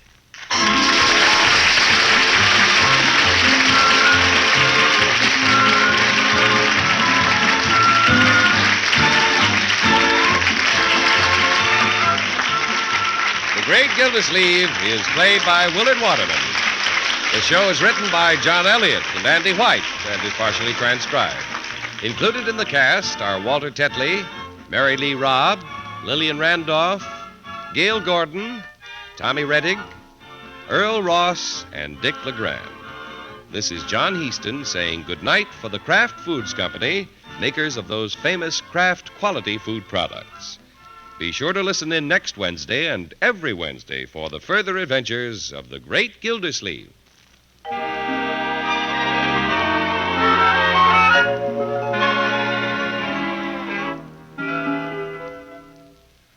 In a sandwich, what do you like best? Say in a cold beef sandwich, a cheese sandwich, egg salad, salami. What do you like best? Well, if you've ever tried it, I bet you'll say Kraft's prepared mustard. Because when you add a little Kraft mustard, you add a lot of tang. In fact, there are two kinds of Kraft mustard. Salad mustard, mild and delicately spiced, and Kraft mustard with snappy horseradish added. Have both kinds on hand. And remember, the next time you make a sandwich, when you add a little mustard, you add a lot of tang. Buy Kraft's prepared mustard.